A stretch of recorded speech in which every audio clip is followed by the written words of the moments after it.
Hi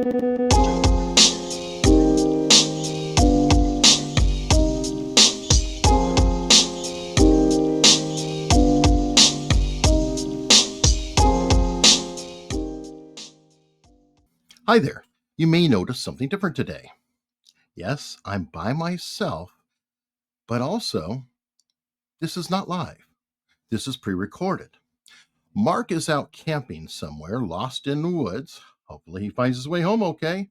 He has a paper map with him, so all should be well. But we wanted to make sure, even though we are unable to do a live show today, to put something out. In the years we have been doing America's Untold Stories, I believe we've only missed one episode, and that was a Freeform Friday when Mark had no internet whatsoever, either phone or internet. Every other time, we have put something out, sometimes a pre-record. So for today, something different.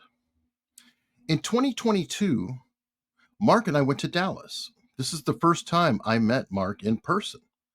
And while we were there, we interviewed a bunch of JFK people. Now, some of these interviews have never been put out other than on Locals. Have you joined our Locals? You should, because there's stuff there you may never have seen. So as a special treat, to make up for the fact that we are not doing a live show, I've put together over 3.5 hours of interviews in one episode. These interviews include Matt Douthit. Matt is a J.D. Tippett guy. Rob Morrow. Rob Morrow is into LBJ and his shenanigans. Cyril Wecht I had an opportunity to interview before he passed away. Phillip F. Nelson also passed away, rest in peace, wrote, we feel, the definitive book on LBJ being tied to the JFK assassination. Paul Bleau is also here. Paul Bleau has appeared on the channel before. This was the first time we met him, and it was an interview in person with Mark and Paul. Paul is a fair play for Cuba guy. You all know Jim DiEugenio, and you may have seen this interview before, but this is the first interview we did with Jim DiEugenio. Again, it was Mark in person. And last but not least, Max Good. And Max Good is the man behind the Assassination and Mrs. Payne. He's done amazing work with Ruth Payne, and I think you will enjoy this interview if you haven't already seen it. So thank you all so much for your support and for indulging us. And please comment below, which interview is your favorite? What do you think? And thank you. Just kind of cheat to the camera a little bit, though. Closer. Come here, Bubby. Oh. Come here. Yeah, just for the camera. There you go, Matthew. Okay, tell us who you are to the camera. I am I'm stuttering. No, it's okay. You can take that out, right? Yeah, okay. we're going to cut the shit out of it. Okay. Don't worry about it. And I have a stutter too, so. Yeah, we'll cut that out Okay, too. good. We'll good. cut that. You're going to look like a superstar, brother. Good. Yeah. My name is Matt Douthit, and I am a JFK researcher and also a researcher into the death of Officer J.D. Tippett. Right. So we did an episode on J.D. Tippett. When was that, Eric? That was the first episode one of we the did early on episodes JFK, we did actually. in my JFK series of America's Untold Stories was on Tippett. The last time I was here, I went to 10th and Patton to visit the site just to make sure I knew the logistics a little bit, to viscerally understand where it was. The Tippett thing has always been an enigma to me. I've never really been able to get my arms around it. You know what I mean? I understand certain aspects of the witnesses and the ballistics of it and some other things, but I thought you might be able to add more to what you think happened in the Tippett case in relation to Oswald. But even without Oswald, Matt, even without him, like, what's your take on what happened to this guy? Well, it's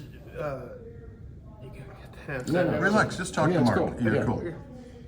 What do you think happened to Tippett, in your opinion? Like, he's sitting in the squad car, right? Okay. Somebody comes up to Tippett and does someone. Right. Someone comes up to Tippett, or maybe two someones, maybe one or two someones comes up to Tippett Then what do you think happens? Well, that's an interesting thing because one of the closest witnesses, we actually don't know if Tippett called the guy over, or if the guy approached him. Right. Because in one of the witnesses, the cab driver, Scoggins. Oh, Scoggins, that's right. I mean, look this up. A lot of people accuse me of using cheat sheets, but no, No. I like to get stuff Right, directly, right. and you get that. Cool. Actually, so yes, we don't know if Tippett called the guy over or if the guy called Tippett over because Scoggins originally reported to the FBI. This is Warren Commission document 5, page 74. He told the FBI that Tippett got out of his car and actually had a conversation with the pedestrian. Wow. So, if true, this could place the murder in a whole new light. And this is not mentioned in the Warren Report, or it's 26 volumes. But the basic story is that... Yeah, the audience doesn't know the basic story, so let's just tell the audience what we know just as the basic story. This is what everyone agrees on. Okay. The only thing we know for sure is that a guy's walking through the neighborhood, and Tippett comes up in his squad car. The guy and Tippett talk. Officer Tippett gets out of his car very slowly, almost in slow motion. But actually, one witness actually says he got out fast. He was in a hurry to get out. Another witness said he got out just very calmly in slow motion. Right. And he starts to walk towards the front of the car, and the man who on the sidewalk pulls out a gun, shoots him dead. Right. And he runs off. And that is the only thing that everyone agrees on. Agrees upon, and then Yes. all kinds of crazy crap happens. Well, I mean, Yes. isn't there also an argument that somebody talked to him through the passenger side window and leaned in because they were checking for prints? Yes. Remember, Matt? The only thing that we know is that the man on the sidewalk touched the car Right. in some way. Some Right. said he leaned on the car. Some said he put his hand on the window. But no matter what, he touched the car. Right. And fingerprints were lifted, and they did not match Oswald. Right, we know that. Okay, I just wanted to get that on the Yeah. record. That's where I was going with that. Thank you very much for that. So Tippett gets out, somebody shoots him. Some witnesses said it was two people, a tall guy, a short squatty guy, and a tall guy, Yeah. and possibly a Ruby kind of looking guy. Yeah, there were about 5 or 6 witnesses who said that 2 people were involved or may have been involved, and then there were other people who said that they just saw one guy. But it's Right. possible that there could have been another guy across the street and everyone's looking at the car and they didn't just see the other guy. But Right. Mrs. Clemens was in a position where she looked over and she saw someone else. This is Akina Clemens, the Mrs. Clemens. Mrs. Clemens, right? Yes. Okay, this is the elderly black woman. Yeah, she was a housekeeper. The housekeeper. Okay, just so we know for the people at home. Yes. 'Cause we know this, but Yes, they don't know. she what's was up. on her front porch and she saw the shooting happen. And she had good vision, didn't she? Yes, she did. As far as we know. As far as we know. And Mark Lane, first generation researcher, showed her pictures of Oswald, and she said no. Right. Now, No. she's also claimed that she was threatened by law enforcement after the fact, Yes. Okay. Yes, she was, yes. or correct. intimidated, or something. Guy with a gun came. Guy with a gun. Guy with a gun. Guy with a gun. Cap, people have said, was that a cop or not? But no matter what, someone said, be best if you don't say anything. And Right. Right. Yeah. So he's dead. They show up. The guy says he was shot with an automatic, and that's an interesting thing. yes. The first, Tell me, what's your take on that? Well, if there was an automatic used, there would be shells found right there on the sidewalk. Right. But witnesses saw the killer tapping out the shells. Right. Meaning revolver. Meaning a revolver. But it seems incomprehensible that Sergeant Jerry Hill looks at one of the shells and gets on the radio and says, the shell at the scene Is an automatic. shell at the scene indicates that's an automatic rather than a revolver. Right. So no matter how you get around it, there's still at least one automatic shell there. Mm-hmm. Now, Sergeant Hill was asked about that later in life, and he said, yeah, we did find one, but it was just unrelated. Yeah. Now they also found an unrelated Oswald wallet. That's a whole other... Basically, Sergeant... Do you know A.J. Heidel? A.J. Heidel, yes. Right, Matt? Yes. Basically, what happens is someone walks up to the scene, hands over a wallet. If I just happen to have a wallet, Right. gosh, Yeah. what a coincidence! Right. And says some guy walks over to Sergeant Croy and says, "Here you go." The killer threw it down, And he opens it up. and the guy disappears. Right. He just says the killer threw it down. Right. And so Croy hands it over to Westbrook. This is Captain Westbrook, Captain who will Westbrook. later go to Vietnam and will later be CIA, who will later be involved in Operation Phoenix. Okay, go on. I've talked with this some, by the way. Oh, well, we'll have to talk about that later. So Robert Barrett, I'm sorry, you can cut that out. Right. Westbrook calls over Robert Barrett from the FBI, and he says, Just to interject, Robert Barrett is also the one who finds the extra bullet in Dealey Plaza on the ground with one of the Dallas police, Buddy Walters. that was actually not Robert Barrett. It kind of looked like him. Blonde hair. Kind of looks like him, but it's actually not. Who do you think it was? I don't know. Okay, we'll get back to that another So day. anyway, I'm going to go with Barrett on that. Go on. Westbrook is showing Barrett. He's like, he's looking through the wallet, and he says, "Do you know a Oswald? Do you know a A.J. Heidel? Heidel?" And he says, "No." And he says, "Oh, okay." And it's just a conundrum. We don't know about that. Right, but for the audience at home, when Oswald is arrested at the Yes. Texas Theater, he has his own wallet Yeah, on he him. has his own wallet in his back pocket Right. when he's arrested. So this is a dummy or double wallet that somehow is at the Tippit scene of the murder? We don't really know. Right. All we know is that someone approached Sergeant Croy and said, "Here you go."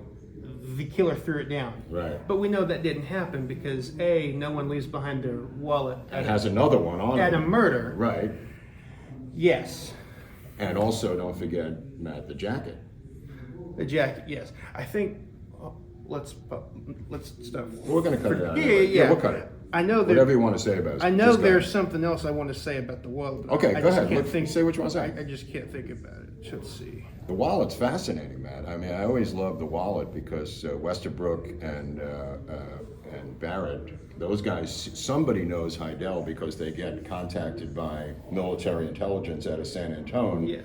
Right? And Yes. they have a wallet and a Heidel file. Not a wallet, but they have the file that's on right. A.J. Heidel.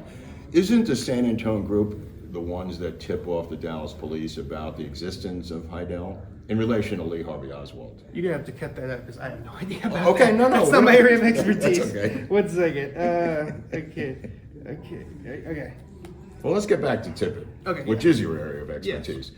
Tippit is shot with how many bullets, in your humble opinion?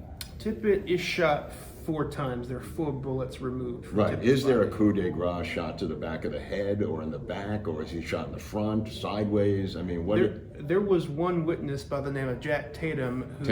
Tatum, who said that the killer fired one more shot into Right, him. right. Into him. Right. And people say, "Oh, he's the only guy that said that and everything." But actually, I came across another witness by the who was interviewed in the 80s. His name was James Archer, and he also describes another shot. Okay, all right. Now, So- who was ducking down in his pickup truck right near the?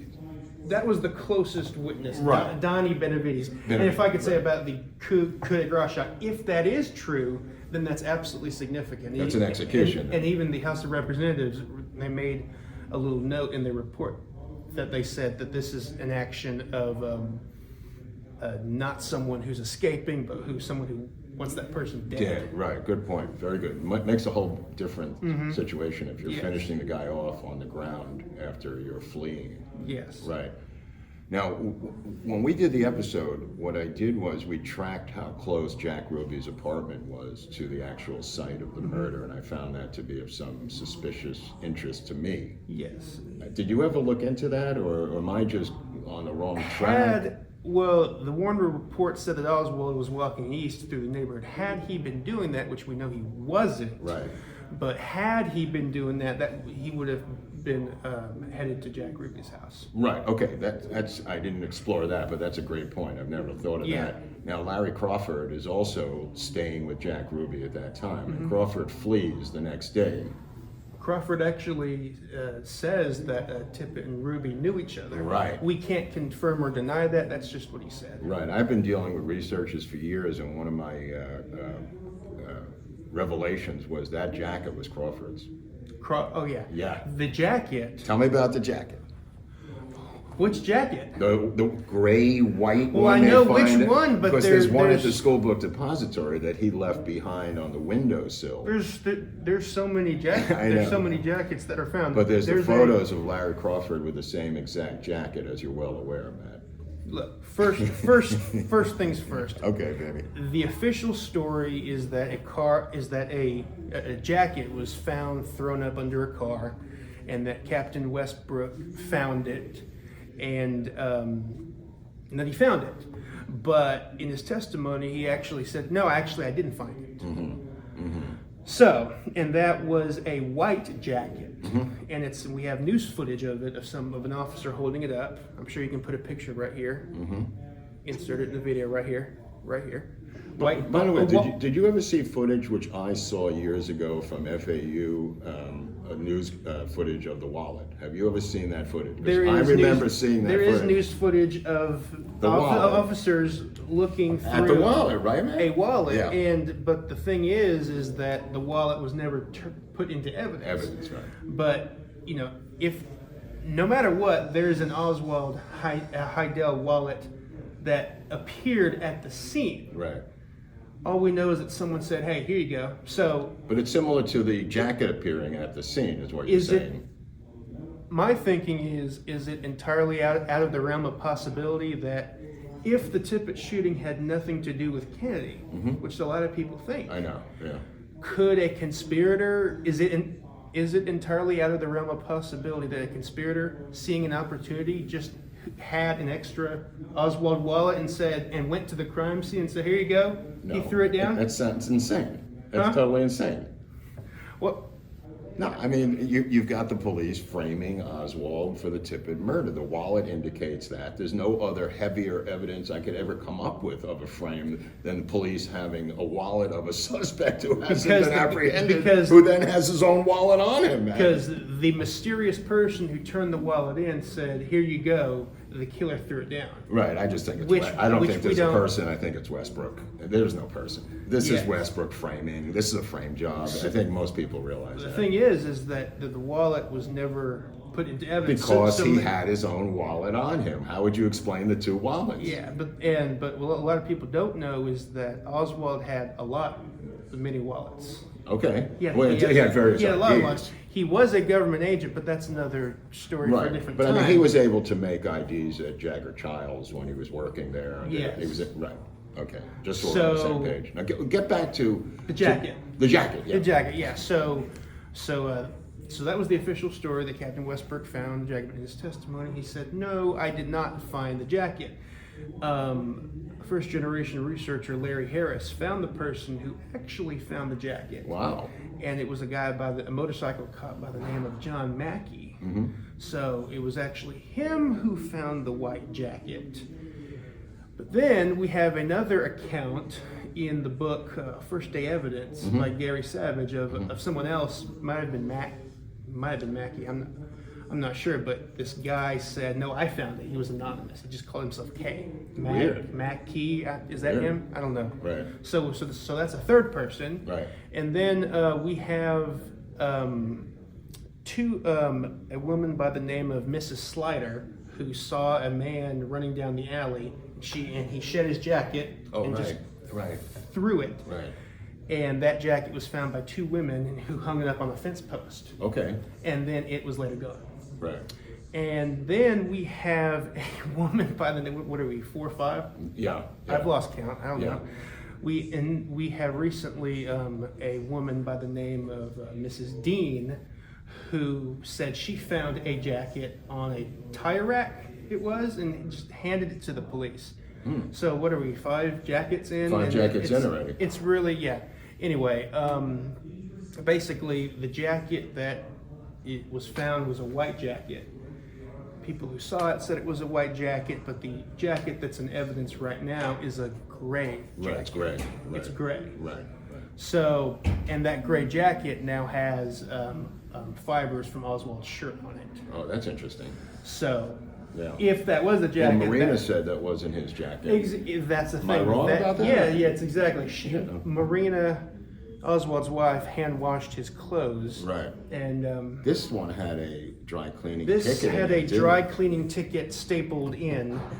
I know a little And bit about this. Yeah, you do. Come on. Yeah, you're fine. So the jacket that's in evidence now, that now has Oswald's fibers on it, the FBI. I don't think a lot of people know this, or often forgotten fact, but the FBI searched and scoured 717 Dry laundries Yeah. from Dallas to New Orleans, Right. and they were unable to match the tag. Right. It turns out that jacket was made in California. That's right. That's what I was just going to tell you, because I'm the one who traced it to Hollywood.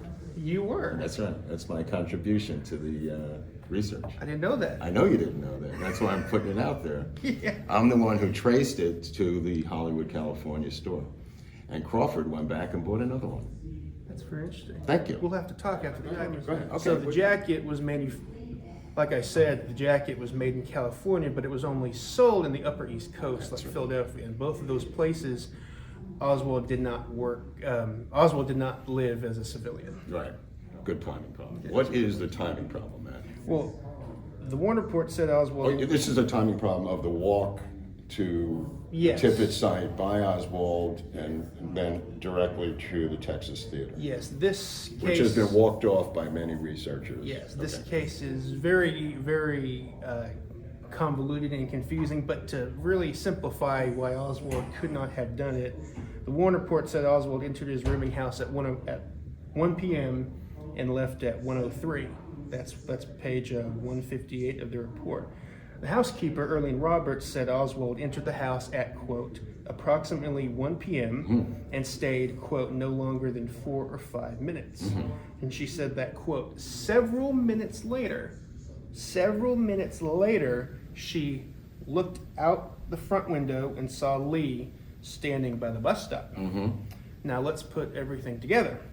1 o'clock plus 4 or 5 minutes plus several minutes, let's say 5, because a few minutes is considered 2, so several minutes would be about 5. Right. That would equal 1 p.m. plus 4 or 5 minutes plus several minutes, let's say 5, equals 1:09, 1:10 p.m. So at 1:09, 1:10 p.m., Oswald is still at the bus stop, 1 mile away from 10th and Patton. Right. The Warner Report claimed he killed Tippit at 1:16. Tough. That's a tough nut. That's a tough nut to crack. Oswald could not have walked a mile in 6 to 7 minutes. Let me ask something. Does the bus ever come?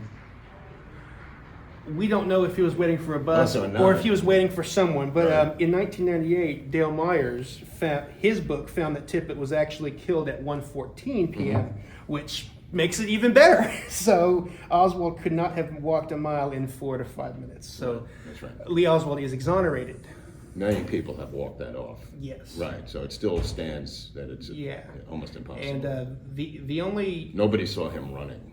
no. Okay. And yes, and a lot of people have. And hold on, what was I going to say?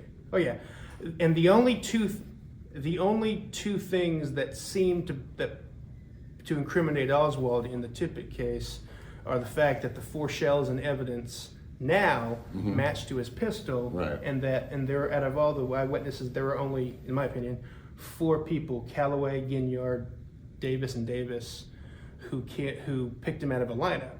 They did pick him out of a lineup, but there are lots of problems with the shells and with those lineups. There were people who didn't pick him out of the lineup too, right?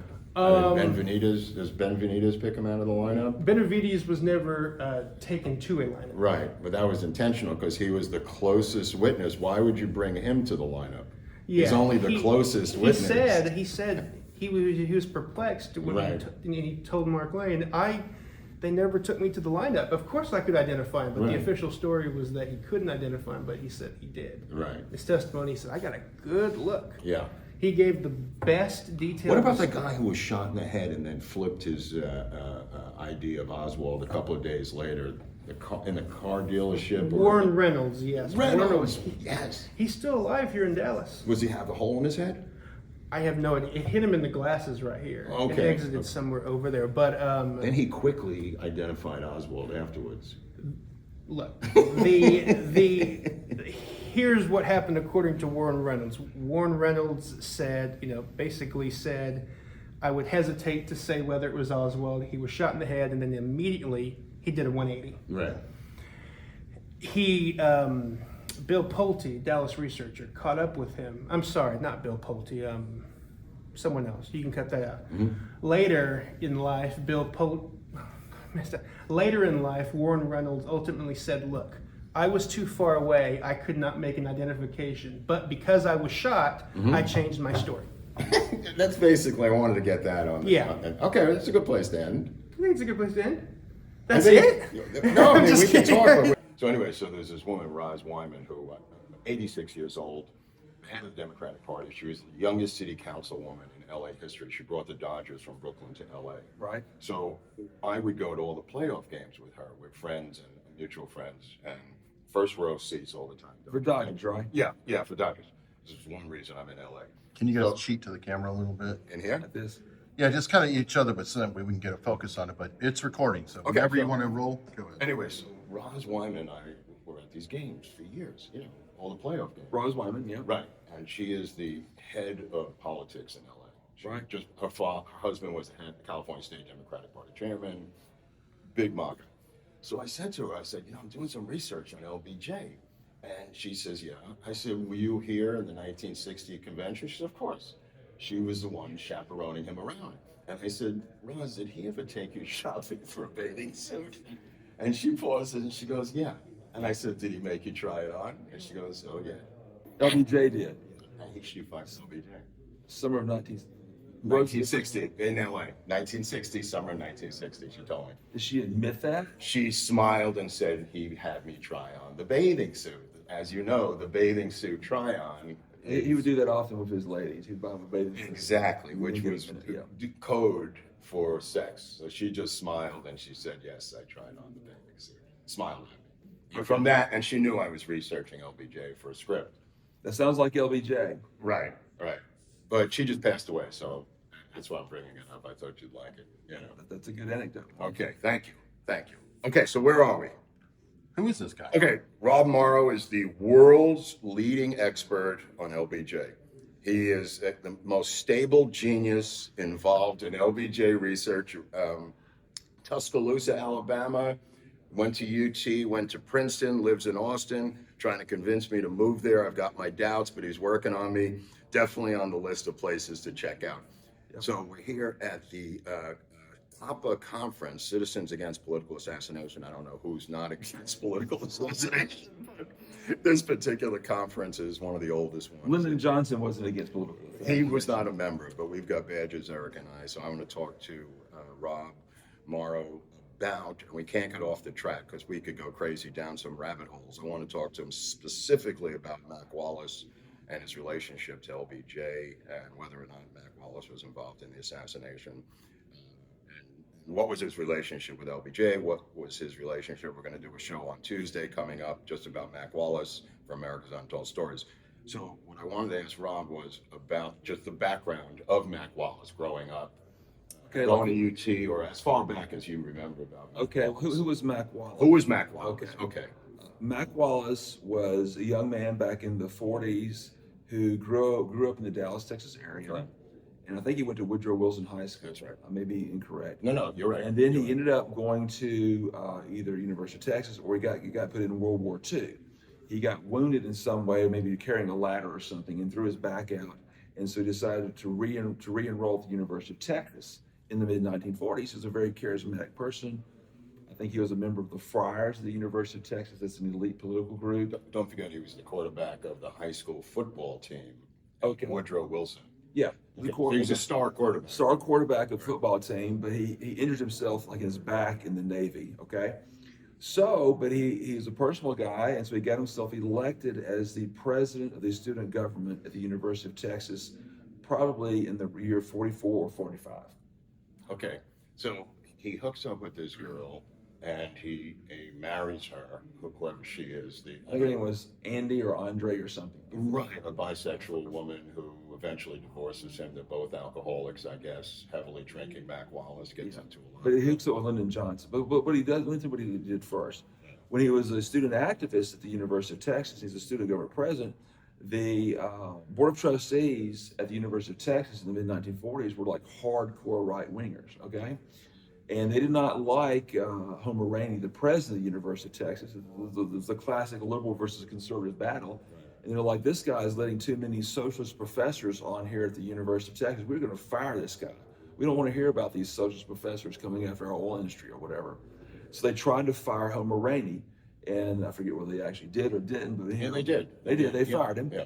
And then so the students, who were a bunch of liberals, were fairly, for that time, liberals compared to Well, he was a Marxist, I guess, at this time, right? Homer Rainey. No, Mac Wallace? I truly don't know. Okay, well, he professed to Marxist beliefs. I truly don't know that. Okay. But the point is, he led a student government march of like 10,000 students, Right. a huge amount of students from the University of Texas, a mile or two down the street to the Texas State Capitol. And he was the leader of that. So he was a student leader. And Lyndon Johnson liked to keep his eye on student leaders at the University of Texas and pull them into his operation, because John Connally had previously been a president of the student government at the University of Texas in the late 30s. And he immediately went to work for Lyndon Johnson. As his campaign manager. Yes, yes. And so Mac Wallace thought he was on that path. He also knew a guy named Horace Busby, who was a very close inner circle LBJ aide for decades until the day that LBJ died. And but anyhow, back to Mac Wallace. So Busby is the one who brings Mac Wallace into the fold. I don't know that, but it's very possible. Okay. So anyhow, What about Cliff Carter? Is he involved in? well, Cliff Carter was Lyndon Johnson's political director. He was from East Texas, I think, Bryan, East Texas, and he owned like a 7-Up bottling facility. Right, or that's right, something. right. And he's very dirty, and he's very close to LBJ. He was a bagman for when you were a bagman in politics, you're the guy who goes and picks up the money. Okay, you got that? It's that simple. I've heard about this. Go to the rich person. He will give you either a sack of money or an envelope full of money or a suitcase full of money, and you're the courier, the mule, and you take it back and you give it to the politician who does God knows what with it. Okay, so Cliff Carter was one of LBJ's bagmen. So Mac Wallace, what is his role for LBJ? Well, he eventually, Other than grooming him for. well, remember that. So sometime in the late 40s, he hooks up with the Lyndon Johnson political machine, and he goes to work for him as a bureaucrat in the agricultural department in Washington, D.C. Right. So, Well, this is just to interrupt. This is a place, as you know, where LBJ puts a lot of his cronies. yes, LBJ would have play people he would place in patronage jobs in the agricultural department, and God knows where else in the federal government. Right. The tentacles of Lyndon Johnson just reached everywhere, especially the military, especially the agricultural department. So Mac Wallace is married. He's married to his wife. I think her name was Andre or Andy. I forget the name. Andre, yeah. And the year 1951 comes around, and I think that there was a local golf pro named Doug Kinzer, and he was probably having sex with Mac Wallace's wife. Maybe she's down in Austin. She's down in Austin. He's up in Washington, D.C. And more importantly, she's having sex with Josepha Johnson. No. Okay, who's a sister of LBJ. Okay. You don't say. Yeah. And Josepha was a kind of a wild party girl. And Does she end up as one of the Bobby Baker girls? I don't think so, but there was a rumor that she was like a local part-time hooker here in Austin, Texas. right. Okay. And the reason they found that out was because they started investigating after Doug Kinzer got killed. The police and the Texas Rangers started investigating, and Clint Peoples said it was a love triangle or a love quadrangle. Just for the people at home, Clint Peoples is a Texas Ranger who focused on the Mac Wallace. Yeah, he was a Texas Ranger. Later became a U.S. Marshal. U.S. Marshal. He later brought Billy Estes into a Robertson County courthouse in 19. Billy Estes being an LBJ crony. Yeah. Man. Huge LBJ bagman. Who gave Lyndon Johnson, he said, $10 million in cash orders. That's equivalent to like $84 million. So Right. we're getting to the murder of Doug Kinzer. So why was Doug Kinzer is a golf pro, as you said. You're right. yeah, Doug Kinzer was a golf pro at a golf course that still exists in Austin. Pitch and putt still It's exists? pitch and putt. It's a beautiful Oh, course. I got You got to play it. Yeah. And if you go to school at the University of Texas, you're so close by this thing. You're like a 5-minute car ride away like from a pitch and putt. like It's perfect. And it should never be taken away to condos or anything. And so Mac Wallace on October 22nd, 1951, he's mad because he thinks Doug Kinzer is screwing both his wife and his girlfriend, Josepha. Okay, it's a twofer. He's mad about both of those things. Okay, he drives up. He borrows a gun from I think his FBI friend or something. Yeah, that's right. And he walks into the pro shop, and he's actually on the outside. And then I think he shoots John Kinzer on the inside. Then he walks around and goes to the inside, and Kinzer's going to hide in the back, and he's shooting him along the way. Right. There's a blood trail all the way. And for years Yeah. there was a blood trail. Yeah. We're talking like 60 years later. There was blood on the door as late as like 2018 in the back that they kept preserved. There was even a bullet hole dent in a metal garbage can, like a ricochet from a bullet off the concrete wall to the garbage can. They kept that for 70 years there. So So this is an open and shut case. and so after he does that, he has his gun and he leaves the pro shop, and the other golfers there who are just like you or me or whatever, they're out there, on a beautiful day in October playing golf in Austin, Texas. They see a guy with a gun leave, and they take down his license plate. Okay, and they see the man with the gun, they take down his license plate, and they call it in the cops, and the cops catch him down B Caves Road about 30 minutes outside of Austin, Texas, toward the west. I don't know where he was going. Where's he going? I don't know. Where do you go after you shoot somebody? I don't know. That's a Your good mind is in a fluster, right? I was going to dinner, yeah. Yeah, I know. That's an inside joke. Okay, so he gets arrested. And then the first words out of his mouth is, "I've got to go back to Washington, D.C. I work for Senator Lyndon Johnson." Right. Does he say senator? Yes. Well, he says senator. I work for Senator Lyndon Johnson. I didn't know he said senator. Out of his mouth. It's a great Right, line. he was trying to get the get out of jail free card right there on October 22nd. After shooting a man to death. Right. Then so you're saying, well, what happens to this guy? There are witnesses that saw him go in there, and he leaves with the gun, and it's the same gun that killed Kinzer, and they got his license plate. Surely he's going to be easily convicted. Okay. So the trial occurred in February of 1952 in Austin, Texas, in Travis County. It's a jury trial. It's a jury trial, and I forgot the name of the DA. It may have been Bob Long. That's a guess. Right. Okay, if you look it up on the internet and prove me right or wrong. And there was a judge named Judge Betts. Okay, Lyndon Johnson rigged the trial. What do I mean rigged? He controlled Bob Long, the district attorney, through Ed Clark. Ed Clark was an LBJ crony who was a political operative and a lawyer and a fixer and a lobbyist who basically controlled all the Ran Austin. He ran Austin, controlled all the judges, the mayors, the city council, or whatever, just through money, power, and connections. Now, is LBJ across the street from the courthouse in a hotel? That's what I've read. The family of the Kinzer family says Lyndon Johnson was in town at the Driscoll Hotel, At the Driscoll. which is a mile or two away Right. from the county courthouse. And they're running notes to him And back there's and forth. couriers running back and forth telling Lyndon Amazing. Johnson what's going on. But see, Amazing. he's already, they're controlling the district attorney on how he prosecutes the case. They're controlling the judge, Judge Betts, who's a crooked judge, totally under the thumb of Ed Clark and LBJ, on how he rules in the case. And not only that, they had a ringer on the jury, okay? So Mac Wallace goes on trial. The evidence is absolutely It's a overwhelming. slam dunk case. Over to his gun. And so, what do you think the jury verdict was? The verdict of the jury, was he convicted or not? You tell me. He was convicted Bingo. on all counts. Okay. All right. So Mac Wallace was LBJ's crony, working in the agricultural department. A young man, probably in his early 30s, who just murdered a guy, is convicted. Okay. What's the sentence, Mark? The sentence, I'm going to guess, and I'm just going to go back. The sentence for first-degree murder. First degree murder. Conviction, not acquittal. Conviction. Right. Okay. They had the death penalty at that. They had truck. They had old Sparky. They had Sparky in Texas. You know, they would fry you till your eyeballs popped out. Okay. Right. Okay. So that Yeah. would be probably the sentence in Texas. But in this case, Rob, what happened? The sentence was that Judge Betts ruled there's going to be 5 years probation. What? immediate release, What? no time in jail. Come on. And that shows you the dark power that Lyndon Johnson wielded in Texas in the 1940s, 50s, and 60s. Okay. His people could murder and get away with it. And if you read the Austin American Statesman, when they read out the verdict right there, they said, and a smile slowly crept over the face of Mac Wallace. Yeah, I read that. And Yeah. he knew knew that he could do Anything. anything at all if Lyndon Johnson was his benefactor. So what happened was that 11 people on the jury wanted to have the death penalty. By the way, this is why I oppose the death penalty, because it's so corruptly administered, okay? You can't have that, okay? Because all the innocent people get fried and all the guilty people get 5 years probation, no time in jail.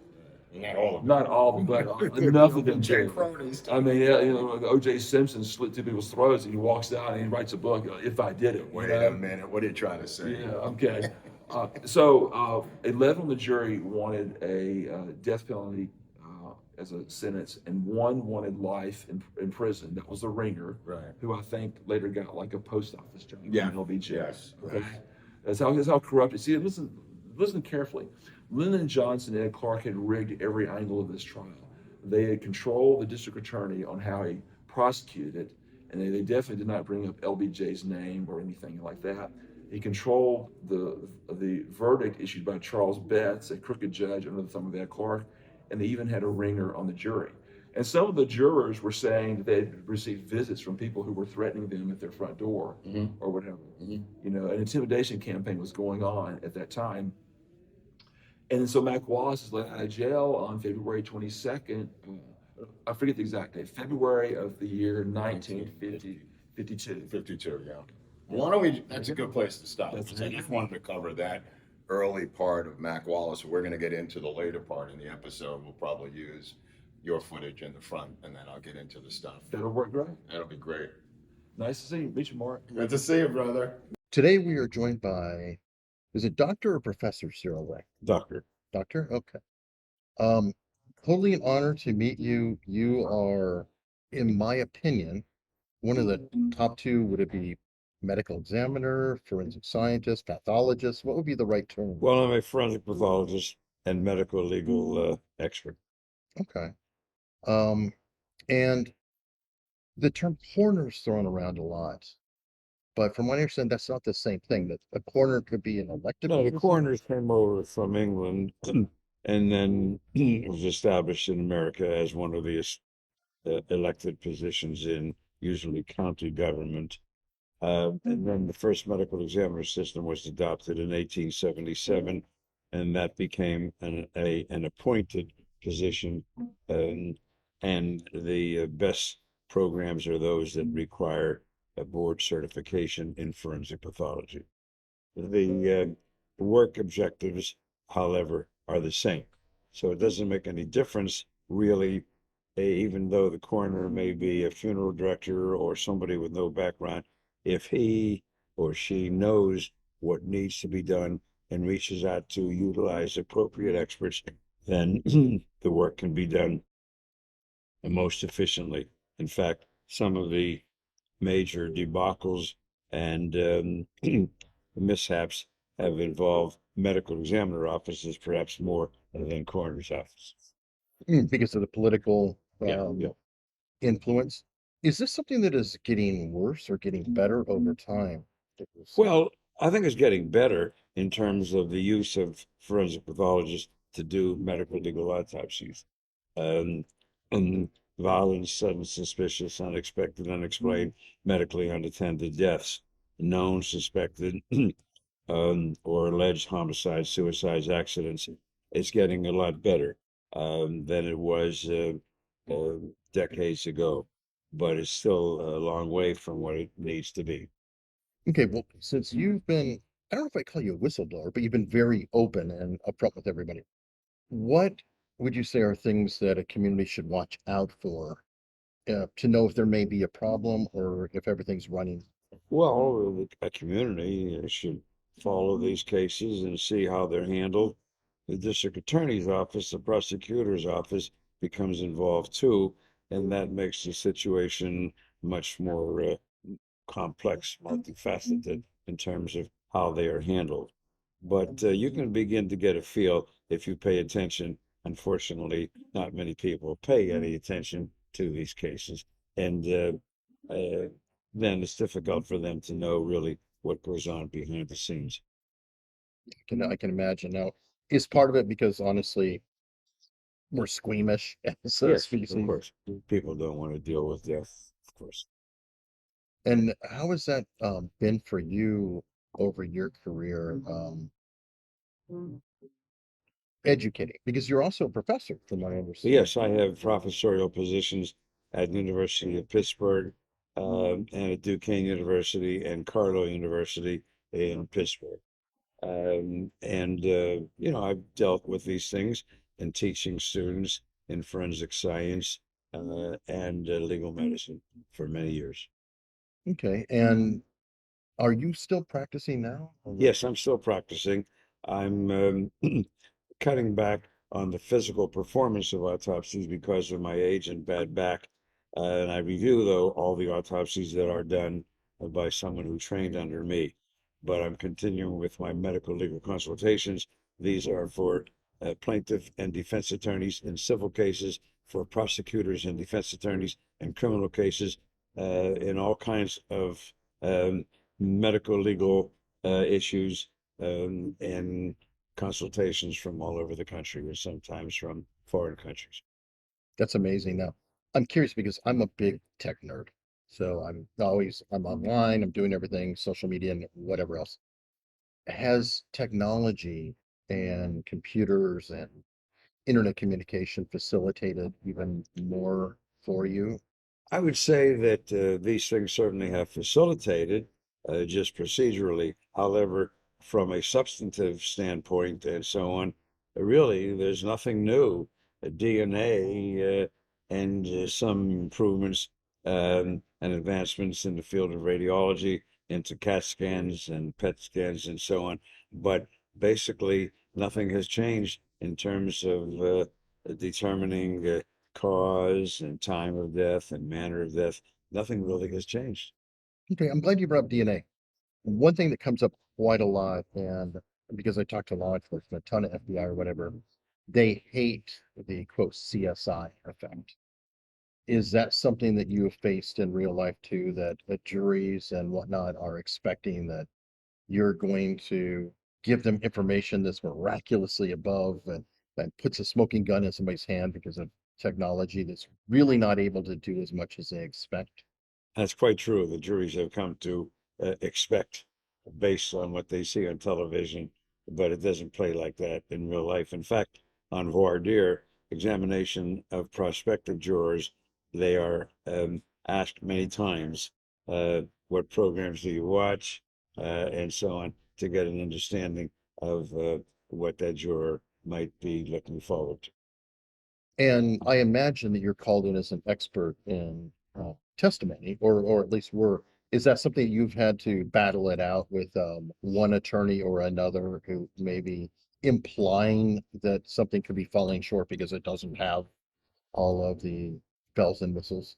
Yes, I have testified in hundreds of cases, perhaps in my 60 years of practice, over 1,000 cases of all kinds. And the adversarial system in the United States of America um, is designed to ferret out the truth.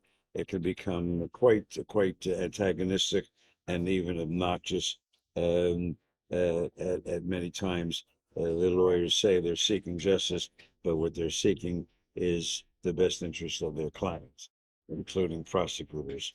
So, yeah, you have to deal with that. You have to be prepared to expect the worst in terms of the behavior of opposing counsel.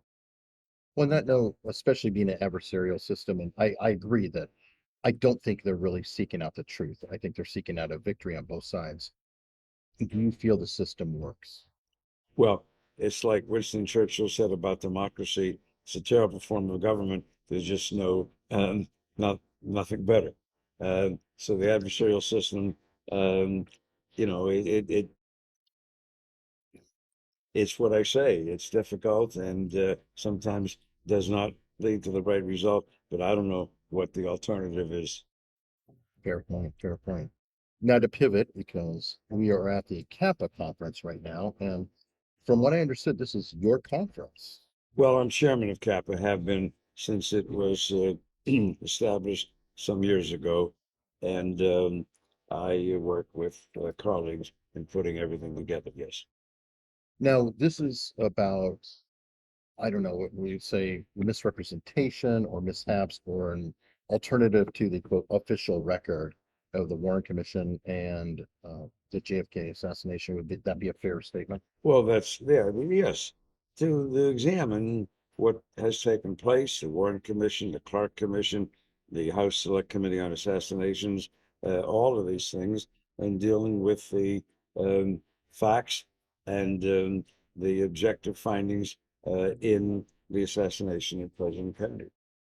And what brought you into it? What started your fascination? I'm sure you've stated it before, but I'm going to go all the way back to the beginning. Like what kind of brought you into the mix? Well, I was first contacted by news media, I think, in 1964, after the Warren Commission um, came in with their report that fall. And then I was involved in many programs, and then I became officially involved in different ways through the years. Okay, now when you first knew about it, heard about everything, were you pretty much okay, like the official narrative? Is this something you discovered as you brought into it over time that you found problems, or did you know from the get-go that, oh, there's something wrong? Well, I couldn't note from the get-go what was wrong, but it didn't seem right to me that Lee Harvey Oswald had done all of that by himself. And then, of course, as I got into the case and began to study it as a forensic pathologist, then I realized how erroneous the Warren Commission report was. Okay, was there an initial really strong red flag that jumped out at you, or something that just kind of triggered you like, oh, excuse my language, this is bullshit? Well, as I say, I don't remember a specific thing, but it was the presentation of those findings and the conclusions. Well, yes, there was a specific thing, the single bullet theory, because without that, then the conclusion of a sole assassin cannot stand. You have to have a single bullet theory in order to have a sole assassin. Right. That's something that I'm still new to a lot of this. Um, Being here in person and actually looking at the layout in Dealey Plaza is something that I could never understand looking at pictures. By that, I mean being above the grassy knoll at the picket fence and looking at the X. I was in the army at one time and we had to qualify in ranges. So we had pop-up targets at different distances. That X, in my memory of being in the army, is approximately the shortest distance that we had to qualify at with a rifle in the army. It is such a clean, easy chip shot, if you will. Um, and then Mark, my friend, took me onto the overpass. And in all the pictures I've seen, there's not many that show the far end of the overpass by the government building that's over there. And there's a vantage point there that could be a shot through the windshield. Is that something that you've explored, the different locations? Well, I've looked into it, and I've been to Dealey Plaza many times and discussed it with others and so on. I really can't tell you if that happened. I don't think that that fits into the overall scenario, but it can't be ruled out. Okay. Do you have a theory? And I think you have a book that just came out too. I have a Correct me. book, the JFK Autopsy Dissected. Yes, I do.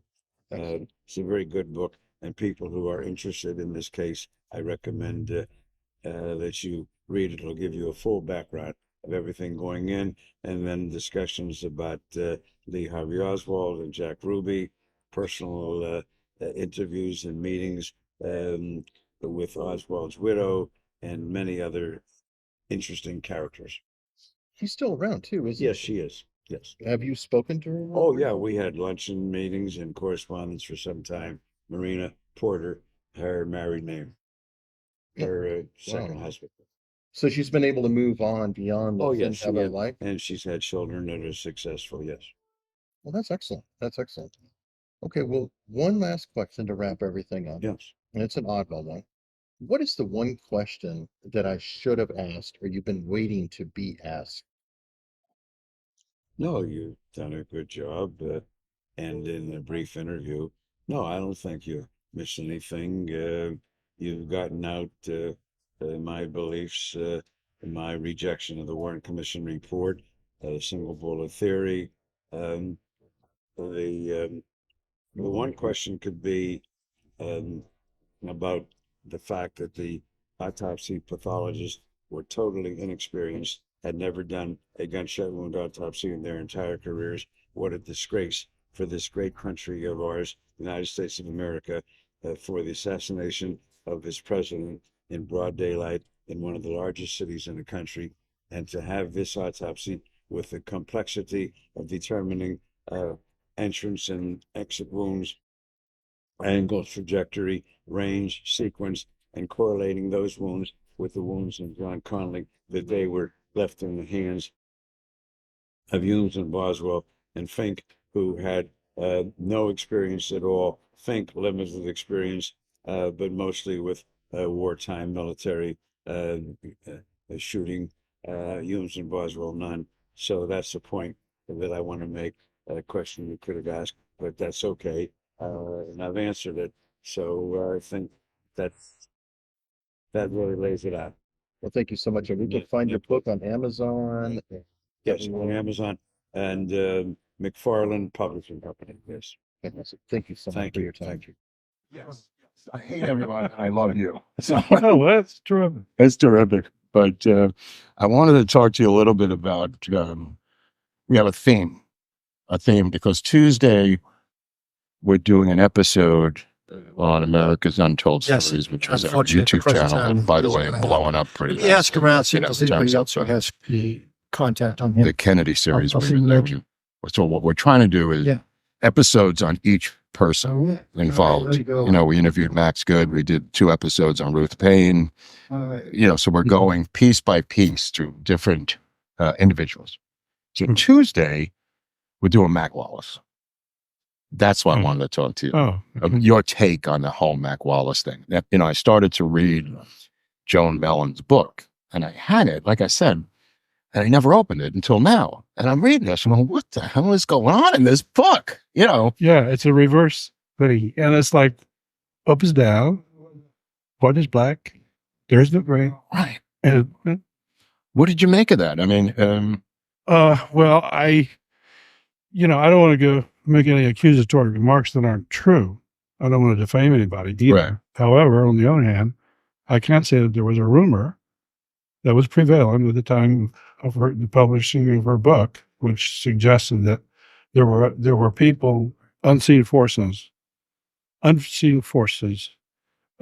the Austin, Texas area. Okay. Who basically commissioned her. She was put on a mission. right.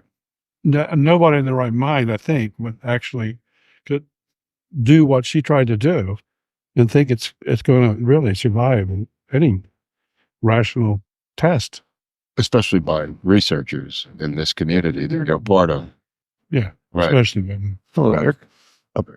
Excuse me 1 second. So anyway, I got the same take on it. I thought the same thing. That this was someone who hired her to do this, and it just reeks of it, Bill. Mm-hmm. I mean, I've been a writer my whole life. You've been a writer your whole life. I've been a journalist my whole life. This thing just reeks of a hatchet job Right. and a hit piece.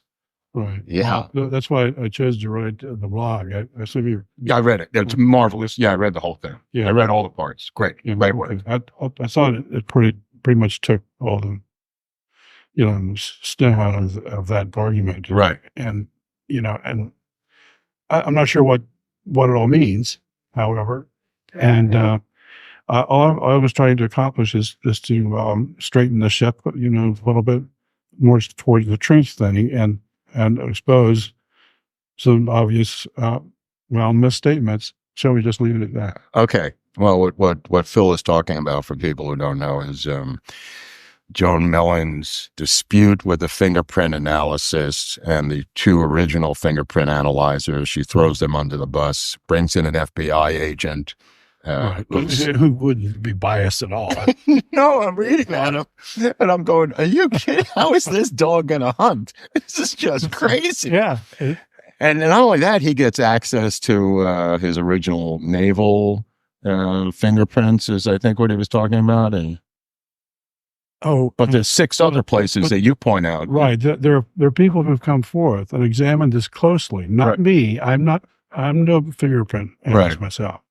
However, credible people, well, starting with Nathan Darby, who was the original, and he had a career, like a 40-year career as a fingerprint analyst.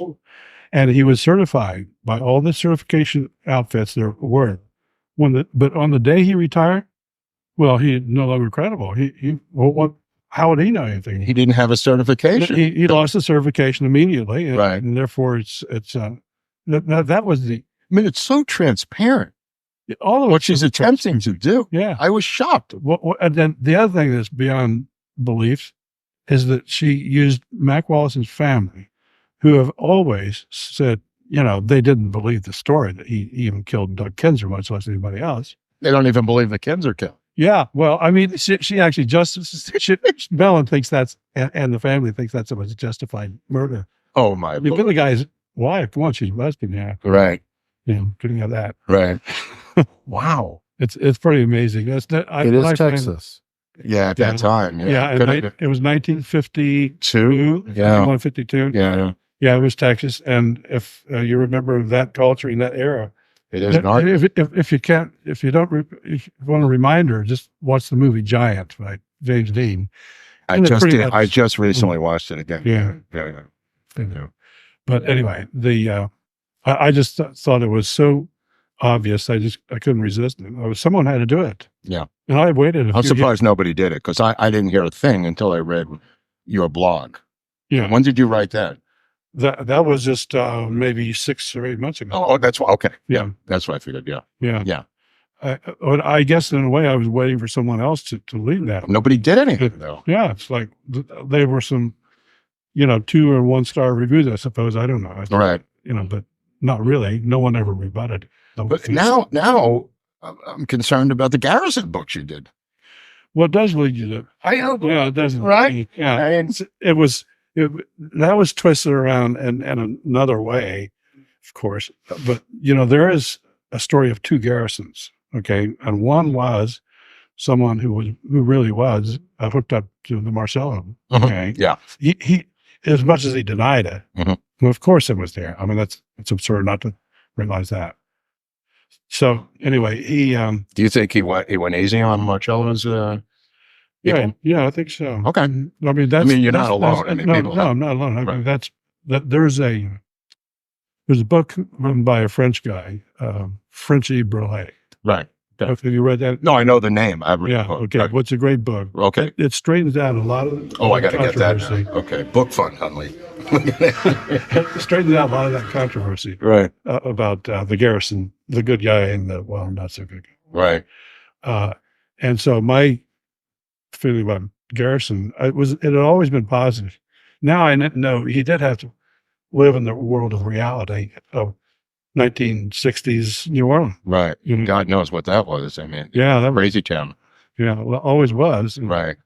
having I ended up getting the key to the city by the mayor, Sidney J. Bartholomew. I was editor of National Lampoon magazine years ago. Yeah, right. And I put on the world's largest toga party for charity.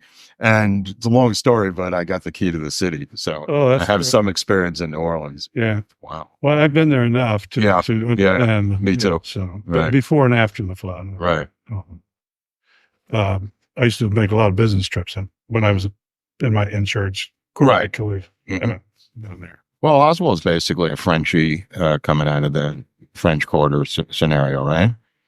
And his mother was a French. Marguerite. Yeah, Claverie or whatever her maiden name was. Oh, I don't remember. Yeah. Check it out, Phil. Check it out. Okay, so getting back to Wallace. O&I or not? Yes. Well, Shall I explain? Yes, that's what I mean. Let's roll. Yeah. Well, I'm not sure if I can just set up a lot of detailed statistics or data, but I'm going to just kind of explain what I believe that was all about. But he was given a succession of certifications or whatever it is, like the confidential various levels. Right. It wasn't top secret. It was secret. It was secret. Yeah. It was secret. And I once misstated that, and that's the only thing that she found. Well, the only thing that she identified that I did wrong. Oh, Mellon? Or? Mellon, yeah, because she said I said it was top secret. Big deal. Well, anyway. Big deal. But whatever that is, he got these certifications, and it surprised everybody in the military. It surprised, and this Texas Ranger who had been stalking Clint People. Yeah. Who had been after Johnson for years with Billy Saul Estes. Right. Yeah.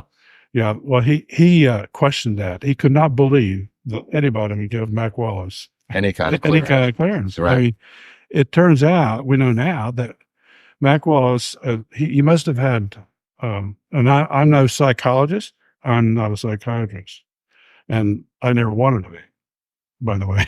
I have a degree in psychology. Do you? Yeah, unfortunately. Not that it did me any good. We all made mistakes. Right, I made a mistake.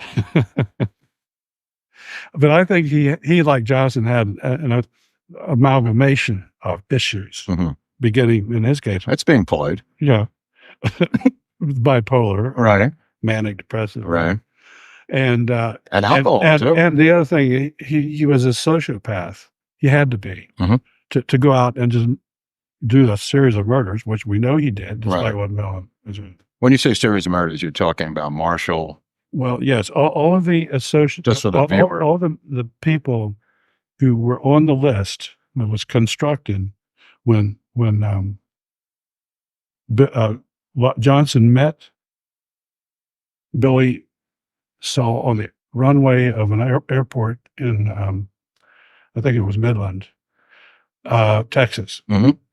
And it was all hush hush. That airplane, by the way, was a small jet. I think that was his Jetstar that he had parked on the ranch. Yeah. It's like a Corporate jet. Yeah. Oh yeah. Anyway, that would explain how he got to Midland, and then and when he got there, as Billy Saul wrote in the book that he co-authored with William Ramon, right? And it's a French title. It's a French book. It's not even printed in English. I read that. Yeah, right. Yeah. But it's in 4 or 5 other languages. Isn't that weird? That's weird. That's pretty weird. Yeah. That's weird. But anyway, that's the side that I've examined. I like them in my books. So if we follow that path, then that's a big rabbit hole. Okay. But anyway, the point I was trying to make is that when he met there, and I had that chapter translated.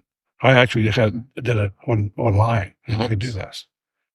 But anyway, I had that chapter translated, and so it could be readable. And I put it in a post for people to see, because no one had even talked about this issue or that book, because no one bothered to read it because it was in French. But anyway, I had been told by some people who didn't really know what they were talking about, that there's nothing new in that book, that it's the same old stuff he had in his own country folk, memoir, whatever. He published himself. Right. Get the name of this. Well, what's the name of the publisher of that book? Okay, I don't know. BS Productions. No. Yes. That's brilliant. He was an unreal rascal. Wow. And that's the kind of thing he did. So yeah, he self-published the book and sold it, by mail to people who wanted it. But he didn't sell it. Well, don't forget the Italian company that buys Maureen Oswald's life rights and then disappears. Yeah. So there's a history of this. All kinds of stuff. Right. Yeah. Right. With phony publishing houses, phony film companies. And even real companies like Time Life buying the Zapruder film. Right. Okay. With no plans to ever use it. Right. They're going to just lock it up and like it's going to grow as an asset. Right. Well, Priscilla McMillan did that with, Maureen Oswald's book. Mhm. She sat on it for years before she published that, right? I wonder what her motive was. I've always wondered that. Well, I mean, in Max Good's film on Ruth Paine, she basically admits she's a spook. Oh, You should take a look at that. Oh, Yeah, she admits it. She's in the film, and Oh. she's confronted by Max with internal documents that saying right? she's a CIA media asset working in publishing. And she goes, "Oh, that's interesting. Oh my, I didn't know you had that." Well, Yeah, he corners are really nice. I gotta see. You got to check it out. Yeah, Yeah, it's really good. Well, thank you for the Yeah. information. But she sat on those life rights for. She also did Stalin's daughter, Uh-huh. the same Right. spook writer. You know. Yeah, right. Yeah, she was doing that. Well, Max Holland's another one. He's another CIA spook. Oh yeah, And so was Dan Boldea. yeah, Yeah, I mean, you know what I'm talking yeah, about. Yeah, yeah, right. Max Holland. Did you think? I just said Max Oh, no, Holland. that's Yeah, right. that's Okay. yeah, same Sorry. thing. Yeah. He's in the film too. He corners him, Max Holland, in the Mhm. Ruth Paine film. Wow, I do want to. Oh, this is right up your alley. I thought you might have seen Yeah. it. It's pretty recent. I mean, he's showing it at the thing tomorrow night. Oh, the other event. Yeah, Yeah. Okay. but it's online. You could get it on Amazon. You could watch it. It's like $3 on it. Okay. Yeah, it's worth it for you. Okay. I'll do that. Yeah, yeah. So anyway, so the O&I angle with Mac Wallace, in your opinion, goes where? He gets the security clearance. It's like a defense contracting company called TAPCO. Oh or yeah. TAMO or There was one called Ling that he was associated. it becomes Ling. Ling, Right, right. that's right. And I'm not sure what came first, but but he was in various. He actually worked for General Dynamics as Right, well. right. And General In Dynamics, California. right, for the audience at home, General Dynamics funneled a lot of money to LBJ. A lot. Okay, thank you. Oh, Thank it's you. more than just a lot. Right, through Fred Korath or Well, through various Okay. means, but basically it was a pay for play thing. Yes. I know this. yes, And actually that cash was found. It was, trying to remember, he found $100,000 worth of cash in a suitcase that was bound for Johnson as a Right. payoff for the TFX account. the TFX. Yeah, Yeah. that's what I was. I think it was at Don Reynolds. That's That- right. That's Yes. his testimony. This Don Reynolds is the guy we were talking about who was testifying the same day on November Right. 22nd. That's interrupted by the news of the assassination. Exactly. Right. Don Yeah. Reynolds folds up his papers, Yeah. puts it in the briefcase, Right. and famously says there's a big difference between a president and a vice president. Boys, have a Yeah. nice day. Exactly. And he was tormented for. Who, Reynolds? Oh yeah. Oh, wow. I They didn't were know that. on I did not know that. Johnson's orders, No, of of course, Of course. and they I always succeeded. wonder what happened to Reynolds.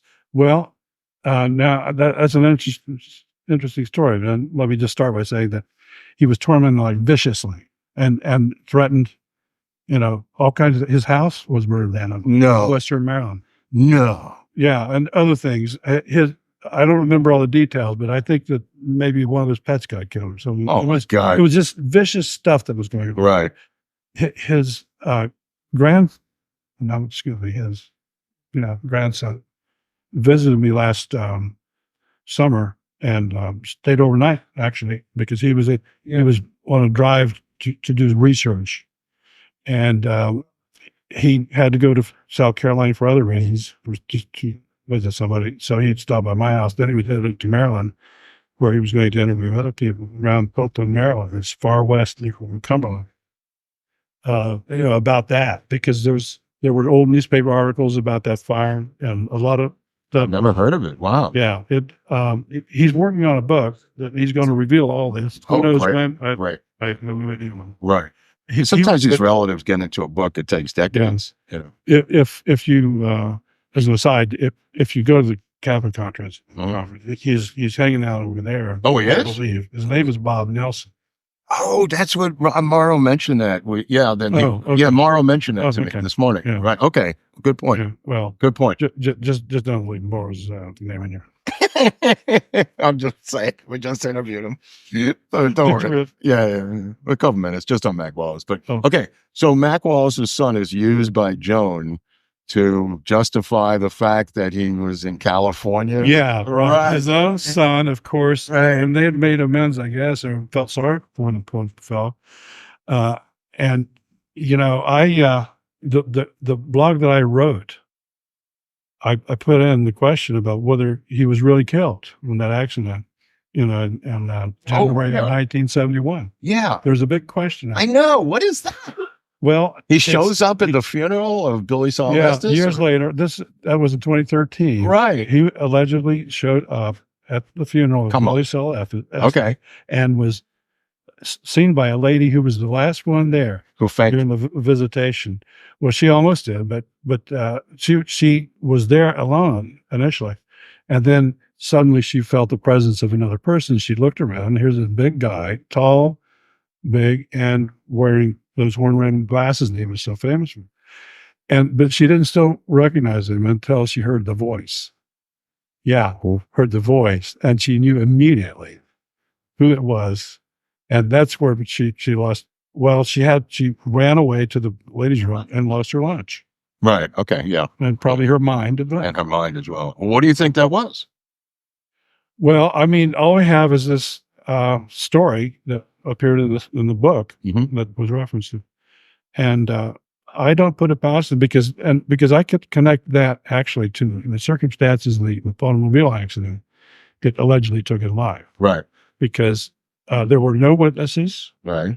The sky, it was still clear. It was daylight. There was no snow, rain on the ground, nothing.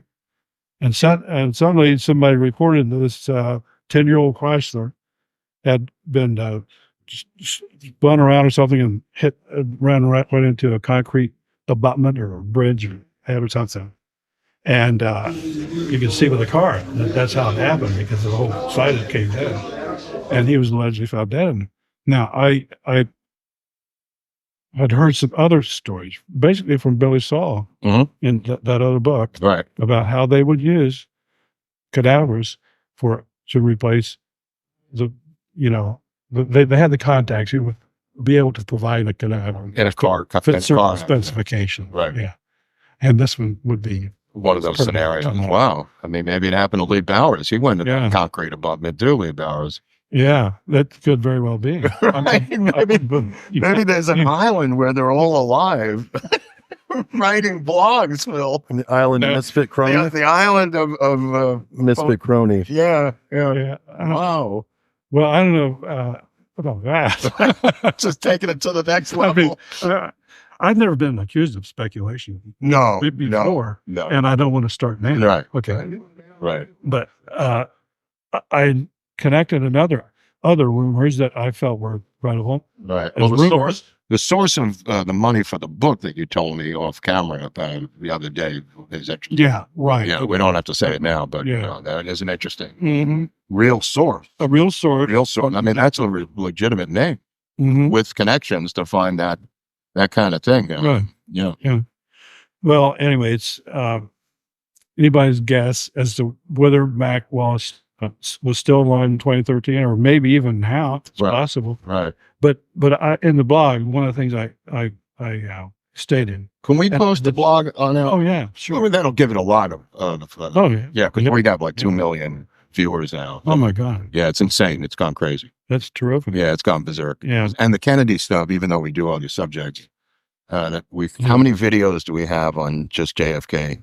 Don't know. Maybe 20 different characters at this point. So yeah, I hope to get caught up someday. Yeah. No, we're just adding more. I do enjoy watching. Now you made a couple of mistakes.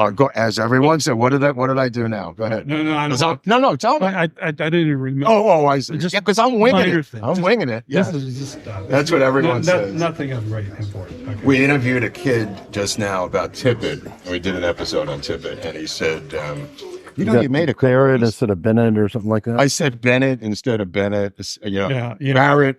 You'll find people like that in this community. That's what Eric just said. Nitpickers. Right. And I said, but I'm just winging this in live time. This is not edited. And he goes, yeah, I know, but you should have said Barrett instead of Bennett.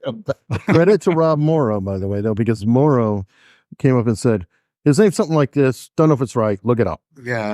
He's like, okay, you covered yourself pretty well on that. Wow. I'm getting back to Wallace and the fingerprints, Phil. What do you think, if the fingerprints are real, right? Which I think they are, and I think you believe they are. What was he doing up there? Well, that's an an interesting question. I'm not sure. Yeah, I know. So I can't state with you. Either can I. That's why. But I believe that he was sent there.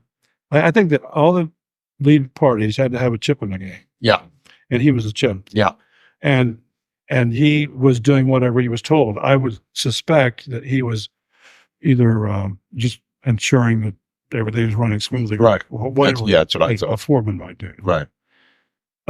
So anything else is, well, that's speculation. That's all speculation. Yeah. But it's true that I believe he was there. There's definitive proof of that. Yeah, oh yeah.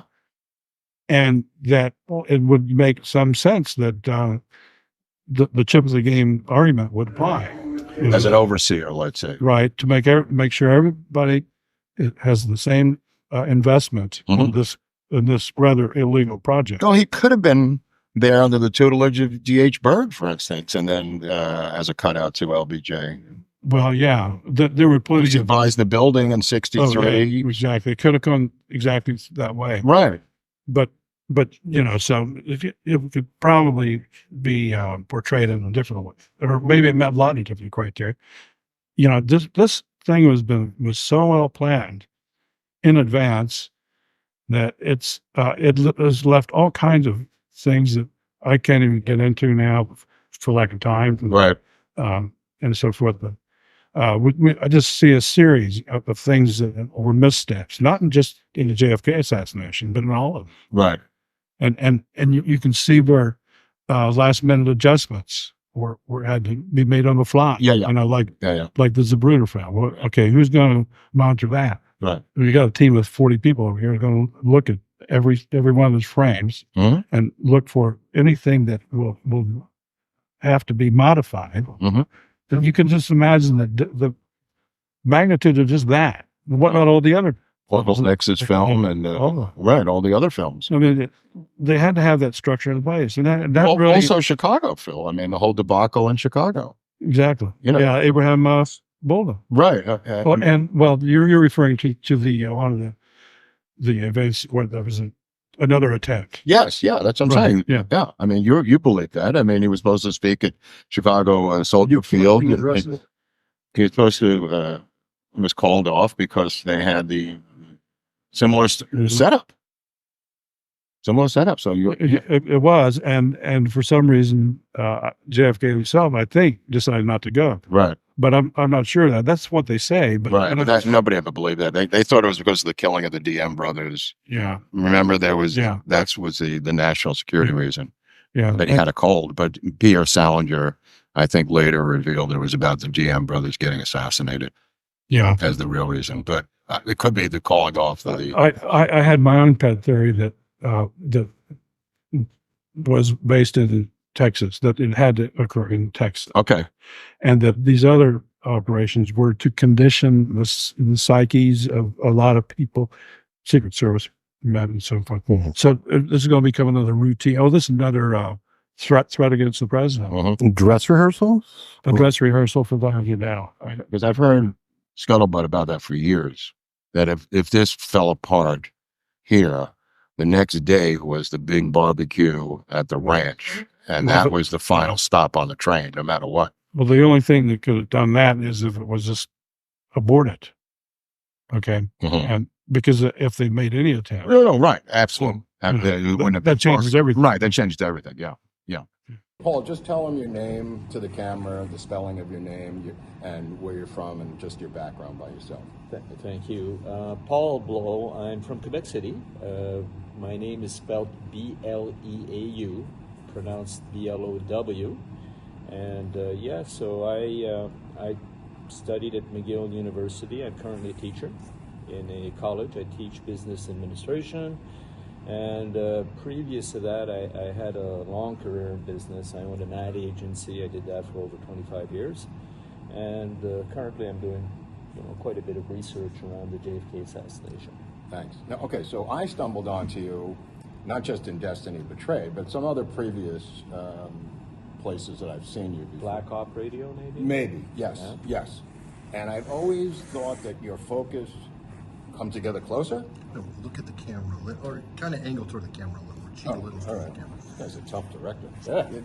I thought maybe one of your areas that you focused on was the Fair Play for Cuba Committee, and possibly, this is a hazy memory of Oswald possibly, or a double ending up in Canada. Not the double in Canada, Okay. but Fair Play for Cuba Committee. Okay, let's talk about that. Yeah. Okay, so, I mean, your attraction to this, was it the French connection in New Orleans for you as a Quebec French-speaking resident? I mean, what was your original attraction towards the Fair Play for Cuba Committee. Fair Play for Cuba Committee? Yeah, so first thing is, I always thought that when Oswald went to Russia, it was on a false defector program. Right, Okay, and I agree. right. Okay, so then he comes back. One of 13, though. He's not alone. No, he's not. He's not alone. Right. There's some others. I don't know quite the number, but he's not the only Marine. There's a couple of Marines. Yeah, who ended up going to Russia on a false defector program. And also spread out, Bulgaria, Romania. It wasn't just Russia, from what I remember. They That's spread right. them out. That's right. Okay. And so, you know, I mean, the way he entered Russia, the equipment he had, like a Minex camera, the contacts he had, so on and so forth, you look at it and say, well, this is a profile of someone who's on a mission, right? And so, so for me, when all of a sudden he strangely goes from Dallas down to New Orleans and foolishly starts representing the Fair Play for Cuba Committee. Maybe you can explain what that is to the audience. Yeah, in your opinion. the Fair Play for Cuba Committee was founded in 1960 by a bunch of intellectuals.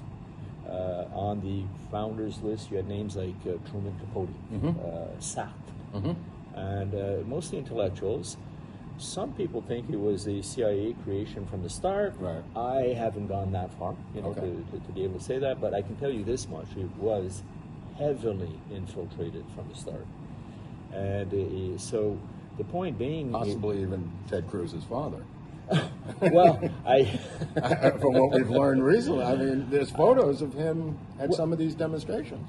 yeah, but well. And he ends up in Canada, Paul. Oh, does he? Well, Oh, yes. That's where Ted was born. Ted was born up there. Well, the father defected from Cuba and had oil connections and ends up in Toronto. I did not know that, but I Okay. will say that I am agnostic to that. Okay. I think Ted Cruz is from Alberta. I mean, he spent a lot of time in Alberta. He was but- born He's in born in Canada. Alberta. Yeah. Oh, okay. Yeah. So is he even allowed to be president? Or? Well, apparently you can. Yeah, there's Somehow, some okay. caveats. but Schwarzenegger wanted There's to a be couple of caveats, but I think the reality of it was that his father was a spook who was brought from Cuba after the fall of Castro, Okay. and ended up eventually in Dallas, Texas, working for Bush Oil. I did not know that. Okay, I thought you. I did not know you that. You learn something every day at Yeah. America's Untold Stories. Okay, well, I'll be watching that. Okay. But getting back now to the FPCC, you know, doing it in New Orleans, right? You're talking about a city that was dependent on Southwest trade. Okay, it's not the place that you want to be saying, "Hey, I'm pro Castro," right? The example I often give is it would be like saying, "Hey, you know what? Let's start a fair play for Al Qaeda after 9/11 in New York, and I'm going to distribute flags." Right. I'm not sure. Well, how they long. did try to build a mosque next to the remnants of 9/11, and Yeah. people went berserk. Yeah, but that's, you know, that's, I mean, I think it's less bad than, you know, distributing flyers for, you know, some terrorist. And Right. But the point being is I said, well, you got to know more about this organization, the Fair Play for Cuba Committee. And what I was able to find out, and I've wrote a number of articles, it is clear that when Oswald joined the Fair Play for Cuba Committee, it was a front. Yeah. Okay, so that's clear. But how do you demonstrate that? Well, first off, you could see that the Fair Play for Cuba Committee, if you look at its history, was almost dead by 1963. Its number of members went down. They used to have like How many members did he have in New Orleans? Zero. Right. Zero. So are we surprised? No. But I mean, he had, you know, they would have nationally up to 25 meetings a year. And in 1963, the most they had was 3. Oh, wow, I didn't know that. Okay. Yeah. And then So it was really in decline. Oh, it was in decline. And Right. the other thing that you could see is I found FBI files and FBI strategies to counter such groups. And the key means was infiltration. Right. So you could have a meeting. Say you had a meeting with 8 people or 9 people in your home. There's a good chance there were 4 or 5 informants in there. That's a lot. Well, we see that today also in certain areas. So basically, what happened is you got to a point where you said, okay, he's not only choosing the worst city, he's choosing the worst time. And where does he set up his office? In the middle of their intelligence. Yeah, right in the middle, at 544 Camp Street, 544 right Camp. beside his old buddy, David Ferry. And the actual office that he took was occupied by the Cuban Revolutionary Council. Right. Okay, In on fact, that floor. you see that on the manifest in JFK, that Oliver had the presence of mind Yeah. to list that on the outside of the door. If you look close on that Yeah, shot, you have a whole bunch of, it's all right wing. Yeah, yeah. That building Yeah, yeah. is right wing. right. okay? Well, Guy Bannister's in Yeah. there, who he worked for. So, and and the surrounding buildings are what? It's the Secret Service, the CIA, FBI. you name it, FBI. So, kind of a strange place to set up your office. Right. And I truly think that flyer that revealed it was a mistake, and it got everybody really pissed. And said, hey, We're talking about the one with the rubber stamp that said 544 Camp Street. That's right. That's right. It And was that's later admitted. quickly removed Yeah. from future flyers. Yeah, so then the importance of that, right, is that most of Oswald's leafleting at the beginning of the summer, and this is John Newman who pointed this out, was underground. It was quiet. Mm-hmm. But around August, when I think they were setting him up to become the patsy, they say, hey, become public. Right. That's when he gets into his fight. Mm-hmm. That's when the TV stations are all over the place. He's on the radio. He's on TV. Well, you're talking about the fight with Carlos Bringuier. Carlos Bringuier. The phony confrontational Yeah. event. Yeah. Yeah, and then, so now what happens after that, right, is, try and think of this. He's interviewed, right? He's interviewed, and he's in a debate against Carlos Bringuier, and it's... WDSU. Yeah, and in it's New Orleans. organized by Ed Butler, Ed right? Butler, who was... With the Inca. and also Voice of America. Yeah. Yeah.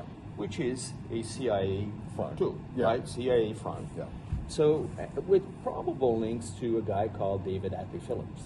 Is that a name that rings a bell for you, David Atlee Phillips? Or David Atlee Phillips, let me see. The Western Station Chief of the CIA based out of Mexico City. oh, well, there you go. Also was a bitter enemy of JFK because of the Bay of Pigs Yeah. debacle by his own admission. Also Yeah. a brutal alcoholic. Also the author of Night Watch. That's right.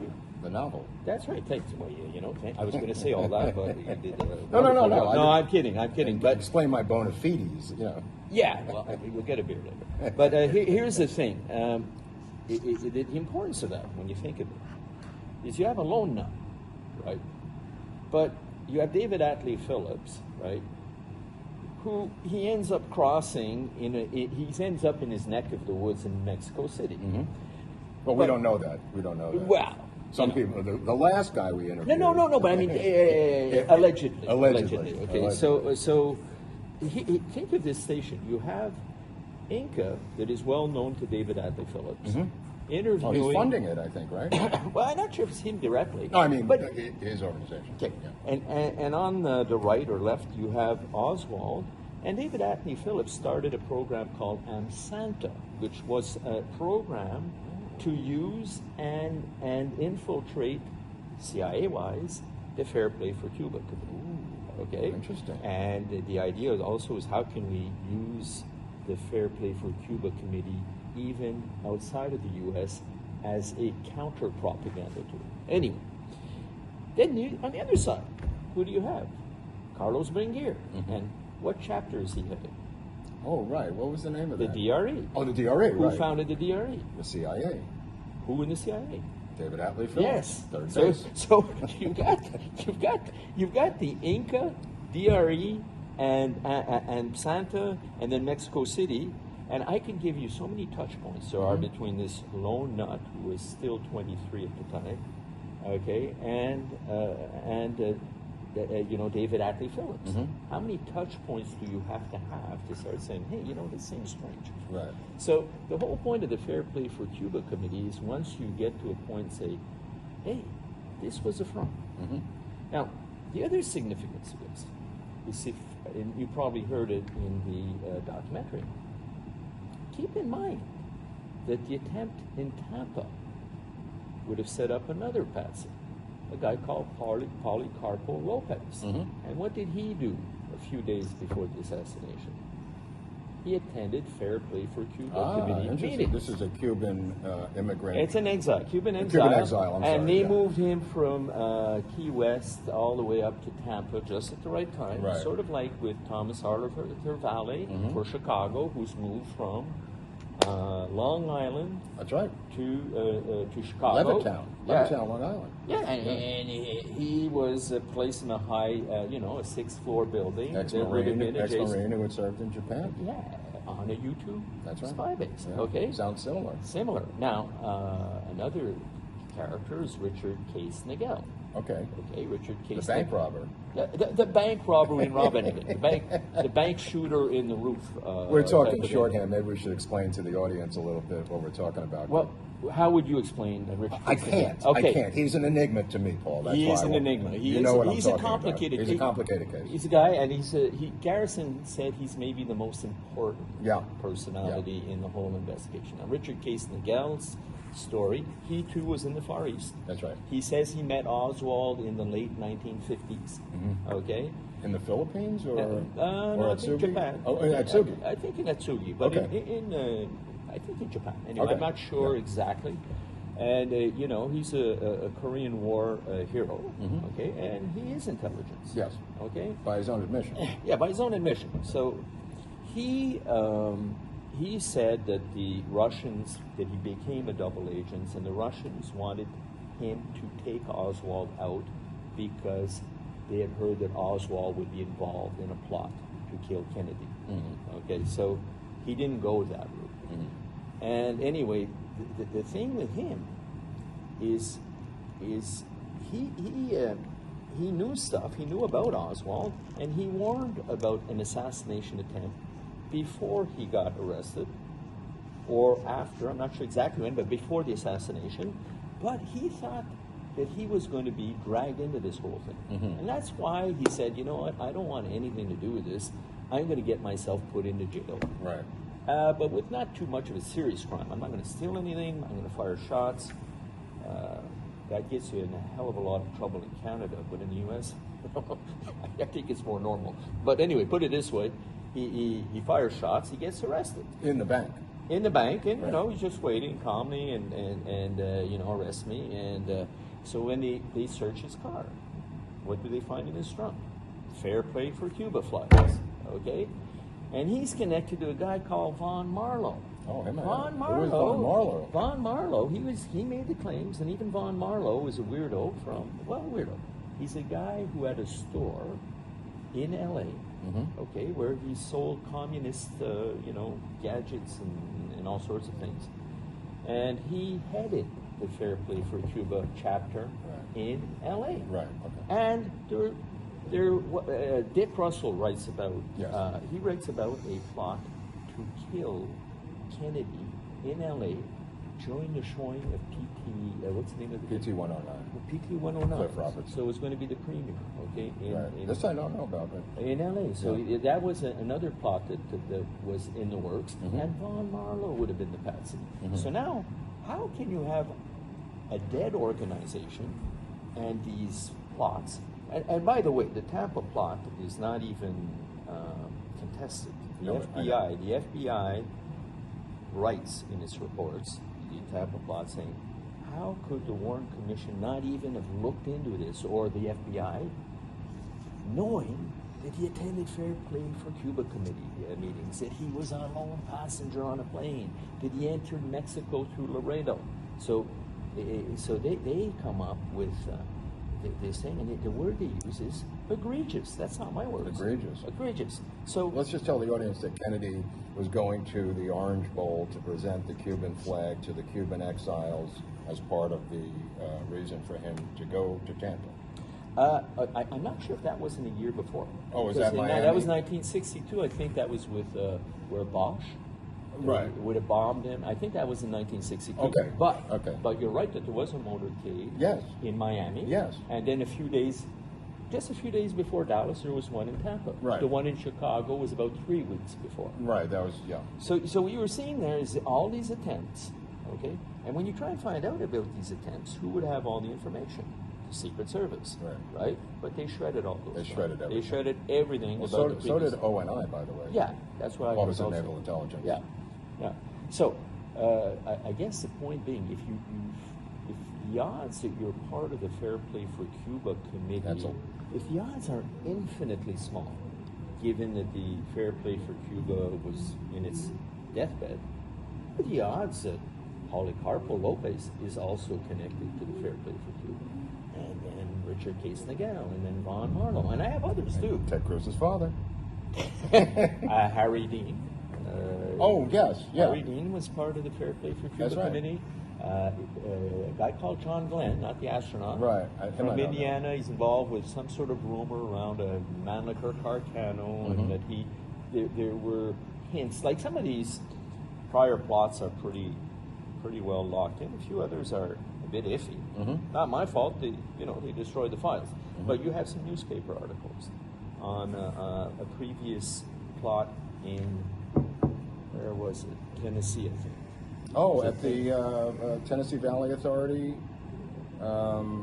somebody signed in Oswald's name. Oh yeah, that's what was that? That was Oswald signed it at a nuclear facility. Yeah. Okay, and was it a museum or anyway? It was a nuclear. Yeah, there was something weird because his signatures were popping up. Right. And Oswald was rumored to be going to Washington.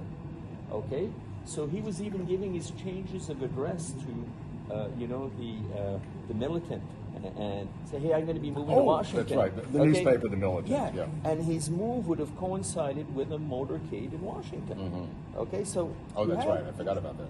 So the whole idea here is, first of all, this is impossible. It's just impossible. He's a chess piece that's being moved on a He's board. moving around, and they have alternate plans. Okay, they have contingencies. I think Oswald was his best Patsy possible, but they have contingencies. Yeah. Okay, and you can see that this is all turning into a frenzy. Okay, before the year of the election, they don't want Kennedy to make it out of 63 alive. That's right. Yeah, I think everybody agrees on that. that's the fair play. That's what got me interested. That's what hooked you. And I was able to find a thesis by a guy called De Benedictis, and he studied the Fair Play for Cuba, and that was his thesis. Great document. I read about the Socialist Workers' Party's attitude towards the Fair Play for Cuba. They had a chapter on the Fair Play for Cuba committee, and they were a key sponsor. And they're the ones who said, "Oh no, we had decided in August or July that it should be only alive on paper. Right. Let's not put any more effort." Well, doesn't Oswald write to them in New York about opening a chapter originally in New Orleans? Well, yeah, he writes to the Fair Play for Cuba committee. A guy called Lee. Yeah. Something. Yes. What's in New York. the name? Anyway, but he and the guy says, "No, don't open there. It's too dangerous." Yeah. And he opens it up anyway, and so that's why the whole FPCC thing, I think, is a smoking gun. Right. It is a smoking gun. And it's very, I do. I'm convinced. It's very rarely explored as to the structure and phoniness and what it is. Yeah. You know. And there are documents there. So when you combine it, right, you have these these weird behaviors to be visible. And what do the Cubans, anti-Castro Cubans, and those who want to blame it on Castro say the second? Hey, he was part of the Fair Play for Cuba committee. First thing in the paper. And they were saying, Castro, we know helped finance it. Well, they're trying to put that rope around Castro. Oh, yeah, they're trying. How quickly did that happen? What? Minutes after the Minutes, assassination, minutes. how long did it take the Fair Play for Cuba committee to be in the meeting, in the newspaper? And Ed Butler sends his recording right up to Washington. The Inca recording of WD. Yeah. Yeah. So, you know, they say, hey, this is going to be our wonderful, you know. But does LBJ drive a stake through the whole thing when, Yes. when he becomes president? Yes. Because he doesn't need that any longer. Well, look, the reason the Fair Play for Cuba Committee died quickly was a year later you had the missile crisis. Right. So, you know, who's going to be wanting to support Castro after the missile crisis? You know? But at the same time, it did scare the daylights out of Johnson, Kennedy, Khrushchev. So they didn't want to go that route. Okay.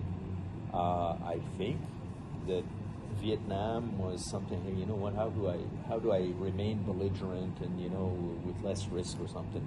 I don't know the whole thinking on why Vietnam, but not Cuba. Well, they had moved from Korea to Vietnam. When they left Korea, Yeah. they took all the armaments directly to Vietnam. Okay, there you go. Well, shiploads of armaments never came home. Oh, yeah. They went directly to support the French. Yeah. Oh, there you go. Okay. Yes. Yeah. Okay. And so, then when the French left, we took over. You know, when yeah, and I guess there after wasn't. the French losses mounted so badly. I guess the ultimatum of saying, you know, the Russians are saying, hey, you know, okay, we'll scale down anything nuclear having to do with Cuba, but, you know, guarantee their, you know, their peace and their And the autonomy. missile removals from Turkey. Yeah. Right. Okay. The Turkish missiles Right. had to be removed. Right. Right. So But the Russians quickly came out after the assassination saying, we had nothing to do with this, just to get on the record. Oh, yeah. Yeah. Yeah, I have documents on that. You know, another little thing, I mean, key with Mexico is what? That's again, because in Mexico, there's rumors that Oswald received payments from Cuban Oh, I agents. remember that, yeah. There's rumors that he met when he went to the Russian consulate, that he met the head of assassinations. Right. Okay, Kostakov. Yeah, Kostakov. Yeah. So then he met him. Of their wet program. Yeah. And I have another article about his last letter to Washington. And I forget the name of the recipient of the letter, but he was being described as someone involved in assassinations stationed in Washington. So this whole, and I honestly think that that's why we have so many clues. Because if they had gone the Cuban invasion route, they wouldn't have minded that he had Confederates No, of course that not. were that were pro-Castro. Right, they were trying to set it up Yeah. so it looked like he had filed for a visa to flee Yeah. through Mexico City to Havana and Yeah. then eventually to Moscow. Yeah. That, So that was the structure. But now all of a sudden, you know, Lyndon Johnson says, no, we're going the lone nut route. Okay, there's a Zapruder film, there's the Dallas Doctors, there's Bethesda. They start there's, working in reverse. Witnesses. They work backwards. Yeah, and he can't talk. We got to eliminate him because if he talks, he's eventually going to talk about his missions. Well, they were going to move him to from the jail to the other building on Monday to have a 3-hour press conference. Yeah. I mean, that's why Ruby kills him on Sunday night. Yeah. That's the last chance he gets. Yeah. I mean, Ruby calls up the front desk of the police station, Yeah. and the guy says, "Who's this, Jack Ruby?" Yeah. So he tried to get out of it, Ruby. Yeah. You know, but eventually he had to do the job. I don't know if there's anything else. No. Garrison had an awful lot on the Fair Play for Cuba Yes. committee. Yes. And so lately I've been researching. You have the Garrison files, I understand. Yeah. The famous files. Well, many were destroyed. Yes. Nanosanic sent me them. Right. Anybody can get them. Right. How many Right. pages are they? Oh, there's 8,000 or 9,000 pages. I thought about 10,000 pages, yeah. Okay. I mean, Casablanca is New Orleans. I mean, at that time, Mexico City is kind of like Casablanca, too. These are nests of spies, Yeah. right, Paul? Yeah. Yeah. Yeah. And so then when you get into it, you say, well, if the FPCC was in Oswald's network, what was his network? And in the Garrison files, they give you an awful lot of insight because you get to know more about the international trademark. Yes. You get to know more about, you know, the whole anti-communist structure of New Orleans. Just to It give you involves a Canadian tidbit, Clay Shaw flew with ferry after the Cuban embargo because they couldn't get nickel. Yeah. You know about this? Yeah, I do. And they flew up to Canada. Freeport sulfur. Right? That's right. Yeah. That's right. You know about that, don't you? Yeah. Don't keep Lisa it secret Pease. any longer. You could tell us. Yeah. Yeah. No, there's a guy. I think the pilot was his name Kimball. But some people allege that Ferry took some of those flights with him, with his plane. Oh yeah, there was to Cuba. Yes. And then there was another flight up to Montreal. Yes. Those flights and the guy with Freeport's. Okay, Freeport Sulfur, yeah. Freeport Sulfur was one of these companies that has Rockefeller links. Yeah. Okay, but that was very active in Cuba. Right. So it's one of these companies that hates Castro, just like United Fruit, which had sugar, and like everyone, you know, AT&T, you name it. But they still had connections with Canada. Yeah, so they wanted to buy this nickel plant or set something up through Canada. Right. Canada did not go on, That's on the embargo. That's what I meant. Yeah. Yeah, and I don't want this to get me into trouble, but I'm allowed to travel to Cuba, and I've been there. So So I've you been there admit three it. times. You admit it. No, what I mean, you know, it's a great tourism destination, and I stick to the resorts, but the point being is that Canada became the recipient of a few terrorism acts from the Cuban exiles in Miami. Interesting.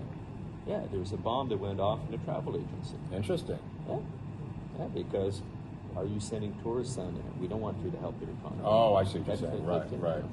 Well, there's also that they blew up some people in Washington, D.C. The long arm of Cuban intelligence went after Cuban exiles in the United States in the 80s. That's right. Oh, yeah. No, they were active. Yeah. So that's, and now what I'm working on is what is that New Orleans network and how did it work? And, it brings you back to Clay Shaw, guy, Right. Mr. David, the usual, but you're starting to see the links right now. What's the crossover in the people that interacted between Miami, New Orleans, and Dallas? If you start getting that picture and saying who did what, you're getting a much clearer picture of the operation. Thank you. This was great. Thank you, Paul. Thank you you. so much. That was perfect. Who is this guy? Okay, this is Jim DiEugenio. He's the author of many books. One of my favorites is this new one here, which is called JFK Revisited, which is the book of the docu-series called Destiny Betrayed. The 4-hour one, The 4-hour and the 2-hour version. And the 2-hour version, which is JFK Revisited, which was on Showtime, but I highly recommend the 4-hour, which is on Shout DVD. Yes, And and you can stream it off Amazon. You can stream it off Amazon, which is in 4 1-hour segments, fairly inexpensive at about $2.99 per segment, which is what I really recommend. I bought the Blu-ray because I'm a psycho and I wanted to hear Jim do the director's commentary with Oliver Stone, which is worth the price of admission. Thank you so much. For people who are really into this stuff. That's the best part of the Blu-ray is the commentary track, which is what I bought it for. Jim is also the author of Reclaiming Parkland. He's got 2. No, it's called that's been retitled. It's called JFK Assassination: The Evidence Today. Okay. All right. I stand corrected. Also the author of Destiny Betrayed. 2 versions of Destiny Betrayed. Don't get the first version. Okay, get the second. Get the I have them second both. version. I got the second and the first. Well, that shows you who he is. That's who I am. I have them both. I also have Probe Magazine. I also have the book, The That's the Assassination. Assassinations. Okay, just to explain to the audience. Yeah, that's an anthology. Probe Magazine on JFK, MLK, RFK, and Malcolm X. Right. I think that's the only book you'll find that All covers 3. all 4 assassinations. All 4, right. Of the 60s. Right. Okay. That's that the was rough- an anthology of the best that we did for Probe ran for about 7 years. Right. And that's an anthology of the best that we ever did from that magazine. Right. Okay. So you have the Assassinations, the book, which spins off of Probe. Right. Right. Right. Also the Parkland, which is now JFK Assassination: The Evidence Today. Right. And by the way, the reason that book was retitled, Oliver goes up to Skyhorse, and they were doing the Putin interviews, the book of the Putin interviews. Right. And he calls me up from the office, okay? He goes, Jim, why would you title your book after a movie that nobody saw? Okay. I go, well, Oliver, nobody knew it was going to be a bomb. You're talking about Parkland? Yeah. The movie? The movie, yeah. Right. Well, let's just talk about that for a second. And he goes, we're going to put a new title on this thing. Really? What does it have to do with him? That's what I said. Right. What's it to you? We're going to put a new title on this What? thing. Me and Tony are thinking about... Him and Tony? Yeah, the guy who runs Skyhorse. Right. Okay. Okay, so we're going to put a new title. So you're going to have to redraft a couple of chapters. What? Okay. Okay. Yeah, that's what he did. And I'm so afraid to call him about this now. Jesus Christ. So that's how the book got retitled. Okay. You know, Oliver Stone special. Let me tell you something. When you get notes from Oliver on scripts, I mean, he can be very harsh. Let me just put it that way. Well, I know what harsh means because he said this boring ass script. No. Let me just tell you. I also wrote a miniseries of LBJ, and it's similar to the Oswald one. I didn't write all 5 because I'm not crazy anymore. I wrote the first 2 hours. And I gave it to him. He said, "This is the worst piece of shit I've ever read in my fucking life." He goes, "I can't believe it's the same author." He goes, "You didn't." And I'm going, "What?" And there's nothing wrong with it. It's the same style, the same guy. I wrote it. His love affair with LBJ, and we were talking about this when he did a recent interview with Patrick Bet-David, who Jim is going to be on Tuesday. Okay, he was on. Oliver had him on, yeah. Right, or the reverse, right? Right. He was on their show. We went to Florida, I guess. He was down there. So they started to really grill him. They knew the assassination inside and out. And Oliver kind of backs himself into a corner saying, the leading suspect might indeed be LBJ. He says, "I can't believe I'm saying this." And it was a great, yes, it's one of the best moments. You got to see this. He kind of brilliant. Brilliant how they kind of backed him into this, and he kind of admits that. But anyway, he has a sore spot or a love affair with LBJ that I wasn't able to get around by showing the warts of LBJ in this miniseries, which he didn't like. But the Oswald one we did like, and the Oswald one is what we're trying to do the thing with Macmillan now with the book. But anyway, I just wanted to give the people at home the stuff that you've done before. Just a side note on Parkland, the movie, directed by Peter Landsman. I don't know if you know who Peter Landsman is. New York Times guy. No, more than a New York Times guy. Operation Mockingbird, a spook related. There's 2 CIA consultants working on Parkland who are in the credits. If you can suss them out, they're in there. So Parkland had a different message than just being a film. He also wrote Kill the Messenger. He actually did a nice job on it. No. They always do a nice job. As I've said to others, when they did Animal Farm from England, the animation, the Orwell animation, they did a wonderful job. Because why would they make shit product without money? They do a great job. And they also did the Mark Felt with Liam Neeson. He also did that, another propaganda. Which is pretty terrible.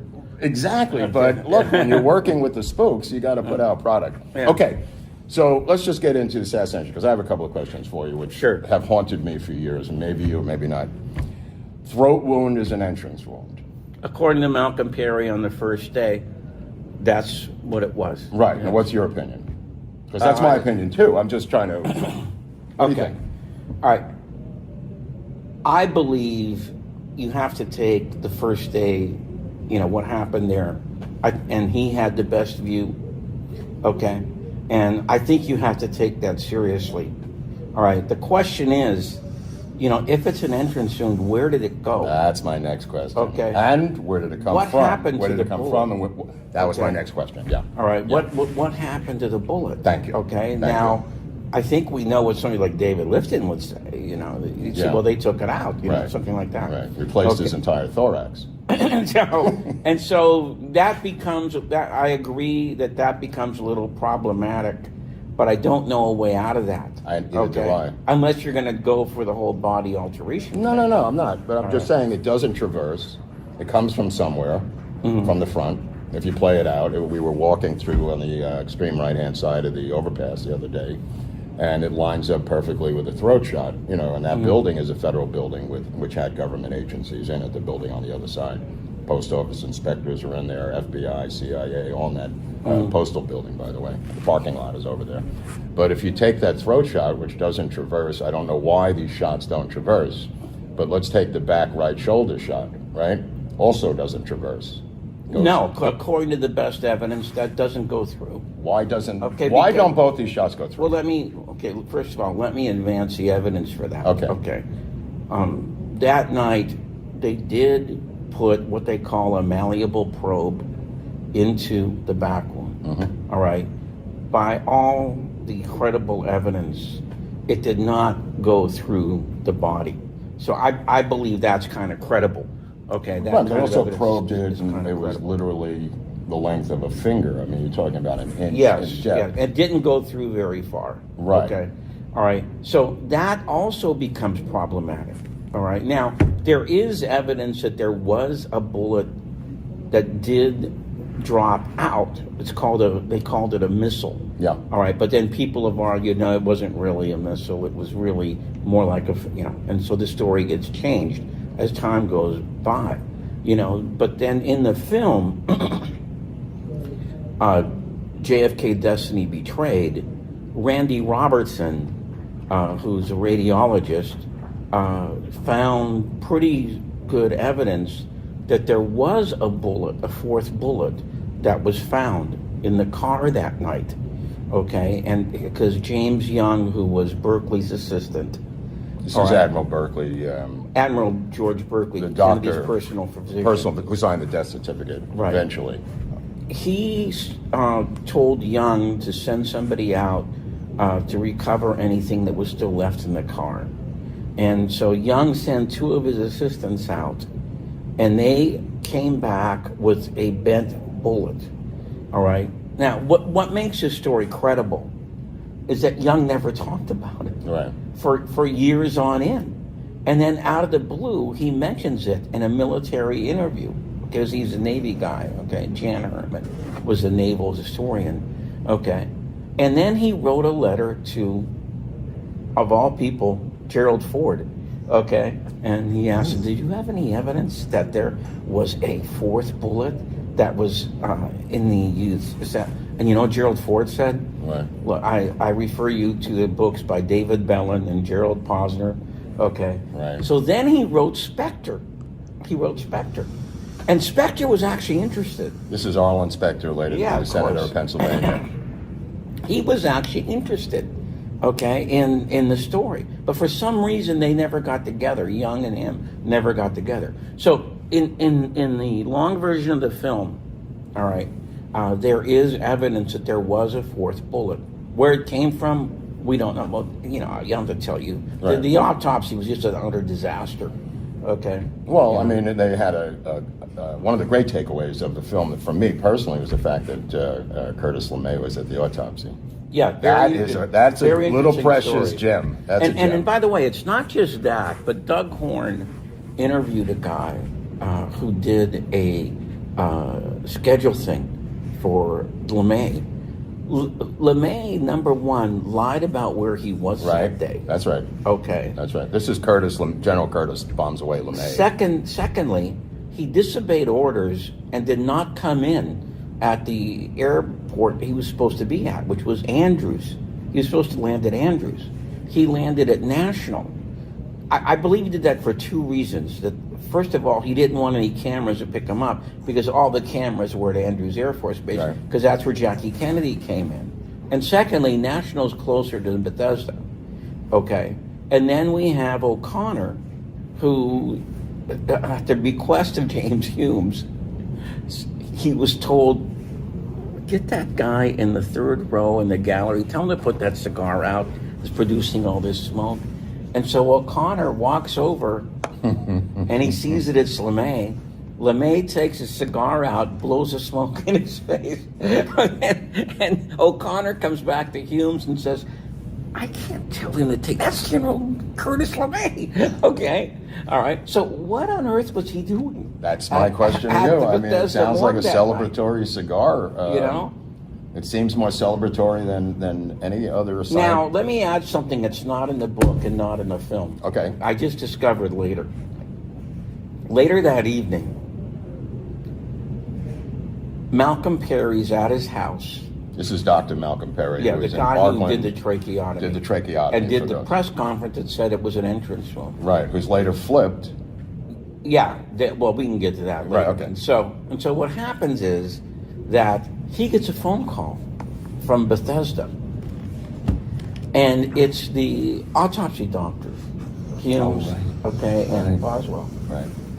And they're asking him to change his story, all right, that it was not an anterior entrance wound in the neck, all right? And this got very heated. Wow. All right, and they threatened to take him before a licensing board and take his medical license away. Sounds familiar All right, today. And so he said, I just couldn't do it, at least not at that time. He did later, okay, but he wasn't going to do it that. But that shows that there's another story that goes along with that. At the end of the press conference, when Perry was leaving,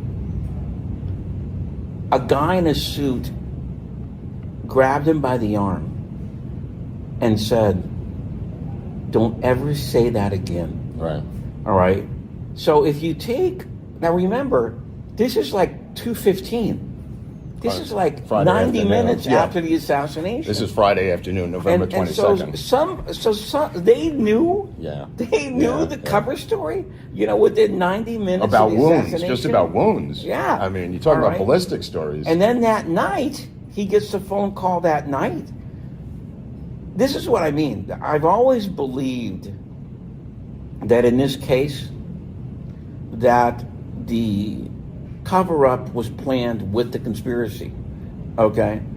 So they knew how to snap it on very quickly, during the day. If I could just interject something, which I agree exactly what you're saying, because you're talking the truth. Why isn't LBJ a co-conspirator then? If the cover-up is linked to the... He asked Hoover, didn't he? Were they shooting at me? Well, that's because he knows they're being recorded. I mean, but they immediately get rid of the tape, as soon as it goes up to Larry Sabato in Virginia, the tape disappears, the audio tape. There's a conversation of 14 and a half minutes. That's right. That you have the transcript, but you don't have the tape. Right, but I remember the tape. That tape disappears when it goes to the university. You heard the tape? I've heard the tape, and others have heard the tape. What did it say? Exactly what the transcript says. Oh, it does. Okay. Right. No, it's exactly the same. But the audio disappears when it goes to the University of Virginia when Larry Sabato starts the presidential library. That's where it disappears, Jimmy. Are you implying that Larry? I am not only implying, I am saying it on the public record. Okay. All right. Just fine. to get on the record, because we were tracking it for years. Okay. It goes there, and all of a sudden the audio. That's very interesting. It's something I didn't know. Okay, so let's move back to the bullets, because I'm interested in bullets right now. All right. We have the thing coming out of the back. Let's just briefly, for those at home, explain how that back right wound is reconstructed in the Warren Commission report to be the wound that Gerald Ford moves it to the back of the neck and says, "I did it for the good of the American people," thereby admitting... No, he did it for clarity, he said. For clarity. Thereby admitting that he single-handedly altered this document and the Warren report on purpose, untruthfully, for clarity. Yes. Okay. How could it be for clarity? Whatever his reason is, you can see the pencil. We really do live in 1984. Right. Words mean the opposite of what they're supposed to mean. All right. Now, as he just said, the review board discovered that Gerald Ford altered the location of the rear wound into Kennedy's back, and he raised it up into the neck area. This was not discovered until, 33 years after it happened, because J. Lee Rankin's son, J. Lee Rankin was the chief counsel of the Warren Commission, had the draft, in Rankin's archives, in which Ford crossed it out and rewrote it. All right. Now, I don't have to tell you why that's important, because it's sort of, what prosecutors, the hot phrase is consciousness of guilt.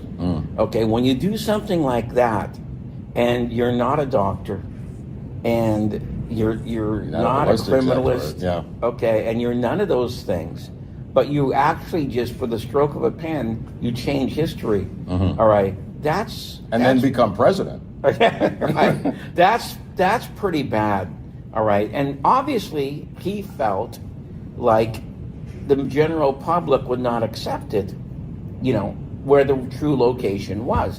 And since they were not going to publish any autopsy materials, okay, in the Warren Commission volume, very, very few, all right, then it would be very, very hard to detect, all right? And as Alan Dulles said, go ahead, publish it. People don't read anymore. They don't read anymore. You know, unfortunately for them, some people still did read, okay? And they said, this is kind of hard to believe that this bullet comes in, okay, and it somehow goes up in trajectory, and then when it's still rising up, it somehow goes down, okay, to get into Conley's thing, all right. And Cyril Wecht had a really, he testified before the House Select Committee, and he said very eloquently, you have this bullet coming in from the 6th floor, okay, at a downward trajectory.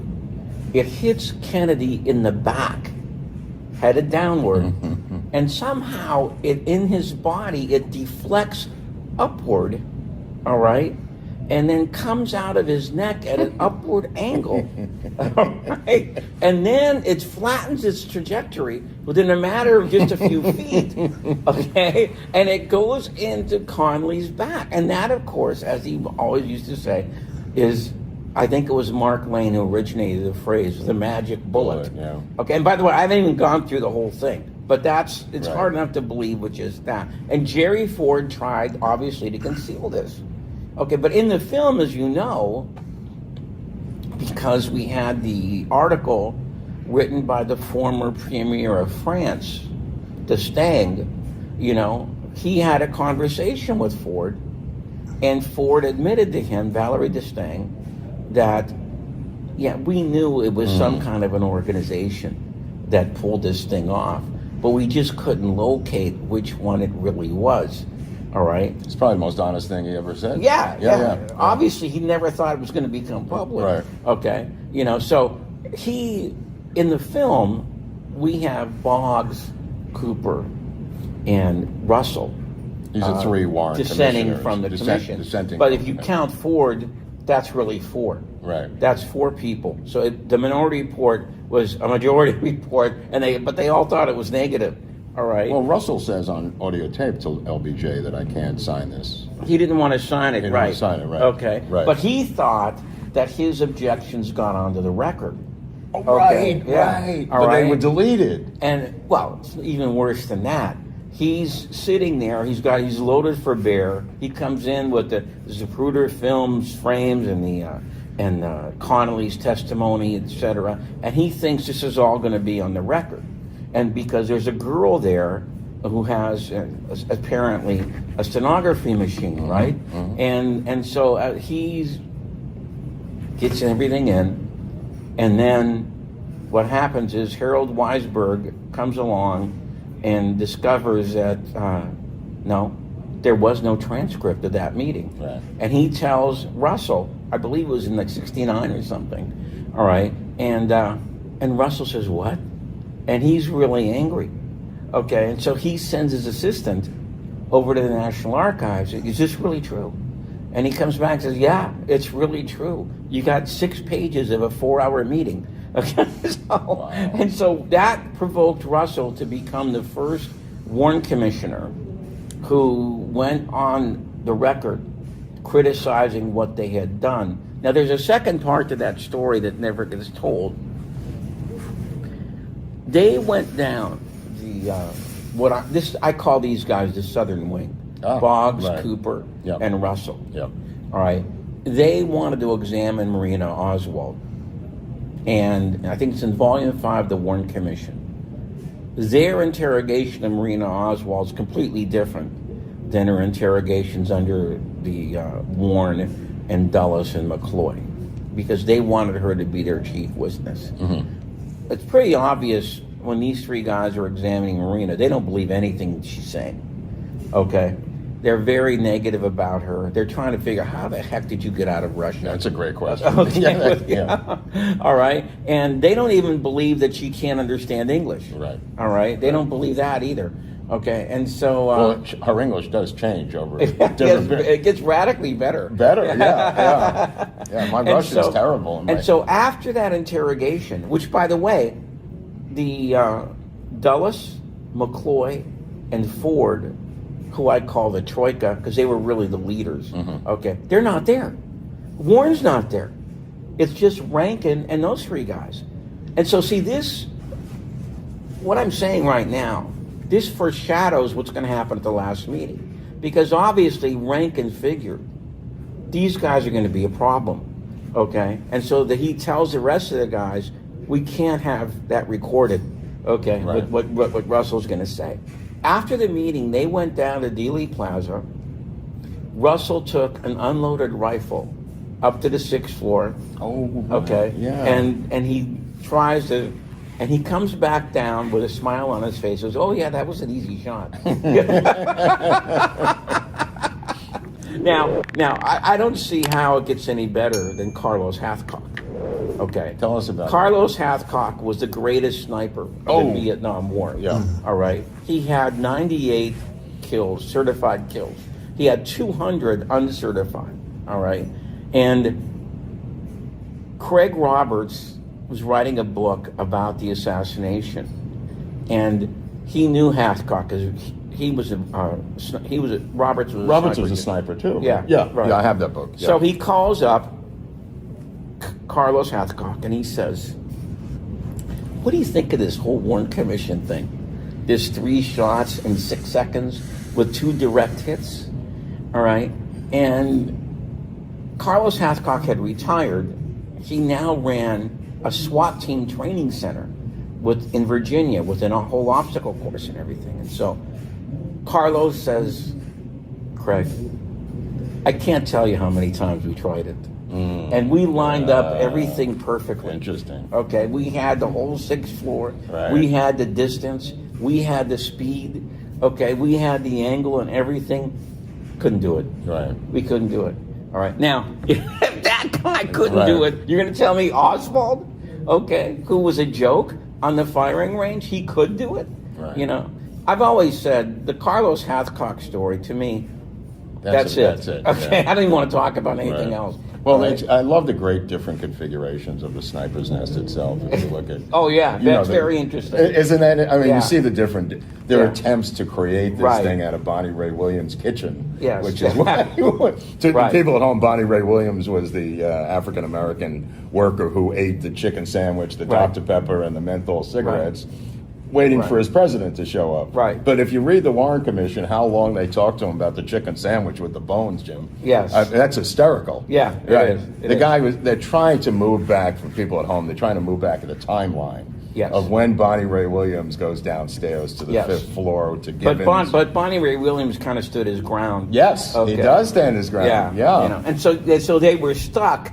They were stuck with Bonnie Ray Williams saying that I was there till about 12:24, Yeah. 12:25. Yeah. And they say, wasn't it a little, no. it's No, about- he doesn't It buckle. was about 12:24. No, I ate the whole And sandwich. so we're supposed to believe that Oswald somehow knew that he was going to be gone. He's right? waiting behind the He's boxes. waiting- he's Listen, waiting Bonnie, behind the can door you or finish that something. chicken sandwich already? I got a shooting Okay. to do. All right, and so look, I gotta move all these boxes and everything, and I gotta It's a nightmare. okay, and I gotta put this rifle together. Jimmy, even Walter Cronkite that night says, and the sniper ate lunch while he waited for the president to show, and they got rid of that. Yeah. That was after 2 nights of German Mauser by Cronkite, right? Until it And so they were left with this very improbable scenario of Oswald being able to somehow arrange this sniper's nest at this window with these big boxes that weighed like 35 pounds and arranging this in such a way that it would suggest that Oswald was waiting there with these boxes with the rifle and with this barrier behind him so nobody could see it. Right. But as he mentioned, Alan Eaglesham, with the help of Tom Allier, said that when Allier, he was the first civilian photographer on the 6th floor, those boxes weren't like that. That's right. Well, he has Allier. I think it's his photos that show Yes. the different configurations of the Right, boxes. right. I mean, they're attempting to construct the sniper's Yes, nest. I mean, yes. and nobody could dispute that any Right, longer. right. Alan Eaglesham used to have this wonderful website, okay, in which By the way, Kennedy and King is your website? kennedysandking.com. Right, just to people at home. Great website with a lot of great information. Thank I just you. want to get that out there. Go All on. right, thanks for the commercial. Sure. All right, so Alan We'll be back in a moment. folks. Alan Eaglesham had this wonderful website in which Tom Allier gave him the photographs, and it's right there. I mean, you can see how it changed over time. Right. All right, and obviously the Dallas police, whether by hook or crook, whether by design or accident, put this configuration together. All right, it wasn't Oswald. Okay, it wasn't Oswald. Right. Now, but what he brings up, the thing about the way the commission tried to spin all this testimony, I mean, that's very, very true. And it would never, this is always one of the things that so perturbs me, is that these are a bunch of lawyers. Mm-hmm. These are lawyers. Mm-hmm. They know that what they're doing would never fly in a courtroom, okay? But they did it anyway. And it's simply because we have a system we call the adversary system, all right? And you have a defense, and you have a prosecution, and you have a judge, okay? And the defense is there to make objections if they think the prosecutor has gone overboard. And the judge is supposed to make a ruling. Well, this was a runaway prosecution. Right. There was nobody there. Well, that's why they denied Mark Lane's ability to be the lawyer. Mark Lane wrote a letter to Rankin. Right. Okay, and he said, I would like to represent Marguerite Oswald's Oswald. interests Right. His in mother absentia. specifically. And you know what, Rankin's letter, I think it's in the Warren Commission. Okay, he says, well, words to the effect, we're going to have too many secret documents that the FBI does not want to go public, so we're not going to be able to abide by your request. All right. So in other words, the fact that J. Edgar Hoover knew that his case was full of shit, okay, didn't want that made public. Well, again, the deleted segment that we were talking about with LBJ is about the information coming out of Mexico City. Right. With yes. the phony Oswald and the phony audio. And Hoover knew Right. that this was. Now, let me give you some background on this, so since he brought it up. Oswald was supposed to have gone to Mexico City in late September, early October. And he was supposed to have gone to the Cuban embassy and the Soviet embassy down there. All right. And then he was supposed to have returned. He came down on a bus and he rode up on a bus. He comes back about October 2nd or 3rd. All right. And the problem that we've had with his story, well, first of all, the Warren Commission swallowed it whole. Okay, they swallowed it whole. But within a couple of days, Hoover's on the phone with Johnson saying, this is kind of funny because my agents have heard this tape that the CIA says is Oswald. And they're interviewing Oswald. And they say the guy on the tape is not the guy they're talking to. And also the photos. It's a different and voice. The photos. And then the other problem we have is they've sent up this photograph, okay? And this guy doesn't look anything like Oswald. So you're left with this very serious problem. Well, there's actually two problems. There's three problems. Number one, did Oswald go to Mexico I City? never bought into it. And if why can't they have a tape of it, and why don't they have a picture? And the other question is, did Hoover and Johnson believe this story coming out of the CIA about Oswald being there when they had evidence that said he wasn't there? Right. So that becomes a very serious problem. And later on, now I can't speak about Johnson, but Hoover, 6 weeks later, wrote a famous notation on a memo, and he said, words of the effect, let's not trust the CIA, you know that snow job they tried to give us about Oswald in Right. Mexico City. Right. All right, so this is 6 weeks later, okay, he writes this memo. Now, let me ask you this. If Hoover himself did not believe that Oswald was in Mexico City, Right. and he himself says that the CIA gave him a snow job, why is he going along with this story? Well, You know? why would anybody go along with the Oswald in Mexico City story after that? Right. Because at, he's been at that point in time, Right. the FBI obviously didn't believe Right, right. that Oswald was in Mexico Well, City. he's trying to get his unemployment transferred to Austin. He's in the DMV. He's Right. cited here and in Austin. He's also at Odio's apartment. He's in Odo's apartment, and he's also trying to meet with Connolly to get his discharge changed. Right. So there are witnesses in 301 FBI files, statements. 302s. 302s, I'm sorry, yeah. that he was here. Yeah, you could place him elsewhere. Right. You know. Yeah. So this becomes a very, very serious problem. It's a very serious that gets problem. worse and worse and worse and then when the Lopez report finally came Right, out. right. Now let me preface that in case. Let me just explain who Lopez is for the All right. audience. Eddie Lopez, Eddie Lopez and Dan Hardway were the two authors of a 400-page report about Oswald in Mexico City for the House Select Committee on Assassinations. The reason that it was never declassified until Recently. about 16 years Yeah, later, yeah. all right, was that Eddie told me that, Jim, when we met with the CIA about the report, because they had last pass over what went into the volumes, okay?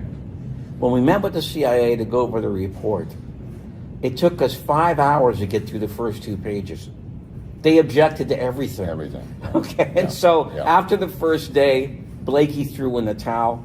Okay, he wasn't going to spend 6 months trying to get the Lopez report declassified. So this is why it's not in the volumes. But when it finally did come out, there was a whole series of questions.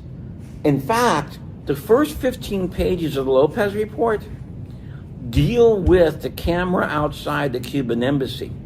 It described, because that camera was so high tech you wouldn't understand the way it worked. It was what they called a pulse camera. Right. When the air pressure changed outside of the door, the camera would be activated. Right, triggered the camera. And they explain this technology because what they're trying to say is, you got a camera like this, you have a goddamn picture of Oswald? Right. Are you serious? Come on. Right. You know? All right. And then the David Phillips cover-up story was a camera was broken that This is day. David but Atlee it wasn't. Phillips, the- It wasn't. Yeah. They found, if you can believe it, they found the work reports that said, no, the camera was in operation Right, that day. right. All right. In fact, there were 3 cameras. There was one across in- the street. I mean, Right, yeah. in operation. In that day. operation. So how the hell did they not get a picture of Oswald? Also, there's a documentation. Because here's the capper. He was there 5 times. So there should be 10 pictures of Oswald going in or out. There isn't one. Not one. So how can that possibly be? You know, and so this is what I mean about once the years go on and saying this is another serious problem. The whole thing about delay and about censorship, see, if these problems would have been made aware of at the time, They would have been shredded. you would have created a real furor Yeah. in Oh, the yeah. public. Yeah, yeah. But the fact that they get delayed, and for example, the Lopez report doesn't come out till 32 years later, Right. okay, who cares? Yeah, it's just like people like us, that's all. Right. You know? Well, that's what they were talking about here last night about, Biden now has it on his desk to release what's remaining in the Yes. in the archives. We'll Right. see. He'll pass it on, I'm sure. But So this becomes a very, very serious, Oswald in Mexico City it's a becomes big deal. very, very it's, serious problem. It's always been a big deal to me. All right? I'm obsessed and with so it. the question Don't then forget becomes, the torture of the receptionist that we ordered. Yeah, Duran. Yeah, I right. mean, this poor little girl who they Sylvia tortured. Duran. Sylvia Duran. So Sylvia, because the reason that they did this, they essentially silenced her Yeah. forcibly. Yeah. Okay, was that when it came out later, years later, when she testified before the House Select Committee, Eddie Eddie Lopez told me this story because we're interviewing Duran, right? This is Sylvia Duran, the receptionist at the Cuban who actually embassy. had the most interaction with Oswald. That's right, or the supposed Oswald. Yes, okay. And so Eddie says, Sylvia, how tall was the man that you talked to?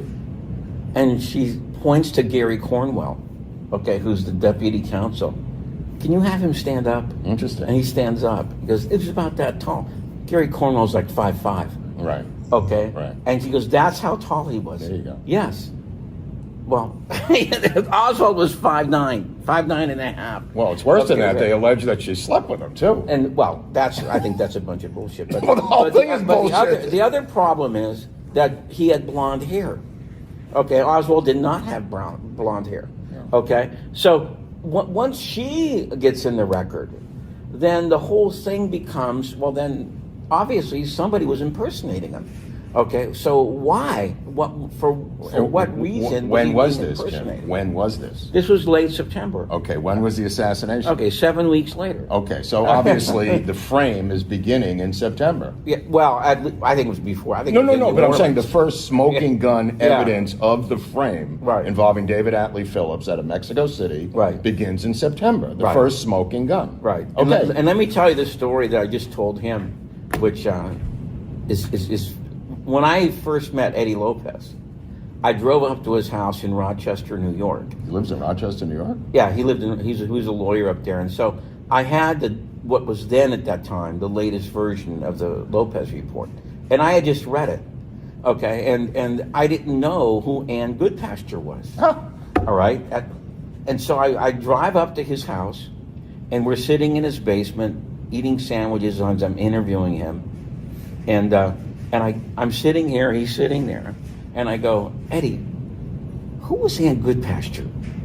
And Eddie says, she was a lying, conniving bitch, and if there was any justice in this screwed up world, she would be in jail today. Wow. And I said, but Eddie, who was she? Right. And he said, look, Phillips was almost never there because he was always flying up to Jamway or Langley. Yeah. And so when he wasn't there, she would take care of his operations. All right. She was second in command of Mexico Like, City. give you an example. Okay. She was the one who got the take from the Russian and the Cuban embassies every day. Right. All right. And then had them to the Tarasovs who would do the transcripts. And she lied about this. That's right. And it's right in the Lopez report. Yes. Okay. Because she sent them on a wild goose chase. Yep. All right, as to who actually got the first take. And then after they interviewed about the fourth guy, he says, well, wait a minute. Ann Goodpasture was in charge of that. And so they got this in the report, how they had to go to 4 people. And so it turns out that Ann Goodpasture herself was a person. And see, obviously, what she was trying to conceal is that she would have been the first person to know that there was no picture and the voice was wrong. Okay. And well, when you say wrong, I mean, like they made a mistake or? Well, somebody was there. Right. Okay. So, you think it's But a it random, wasn't Oswald. It's a random person, Jimmy? Okay. Or? So she would have been the first person to probably know this. Okay. And so she obviously didn't want to confront that question because she was actually the person who sent the mystery man photo up. Okay. Maybe we can insert that in here. Well, I sent you the evidence. photo last Okay. week of the guy, which we'll Yeah, insert because the mystery man photo, this guy looks like about 6'1", about 220. Somehow went to high school with Mac Wallace. And he's like a rugby player. Yeah, he's huge. Okay, he doesn't Huge. look like Oswald at all. Right. Okay, and then in the Lopez report, it gets even I better. think his name was Geb. It gets even better. They figured out who he was. Mm-hmm. And they figured there's no way in the world that they could have mistaken this guy for Oswald. He was a Russian diplomat undercover. All right? Now, okay, and so this is what gets her in so many problems. And good okay, pastor. is that she was covering up for whatever was going on. And whatever was going on was obviously a deception. All right? That was probably planned in advance.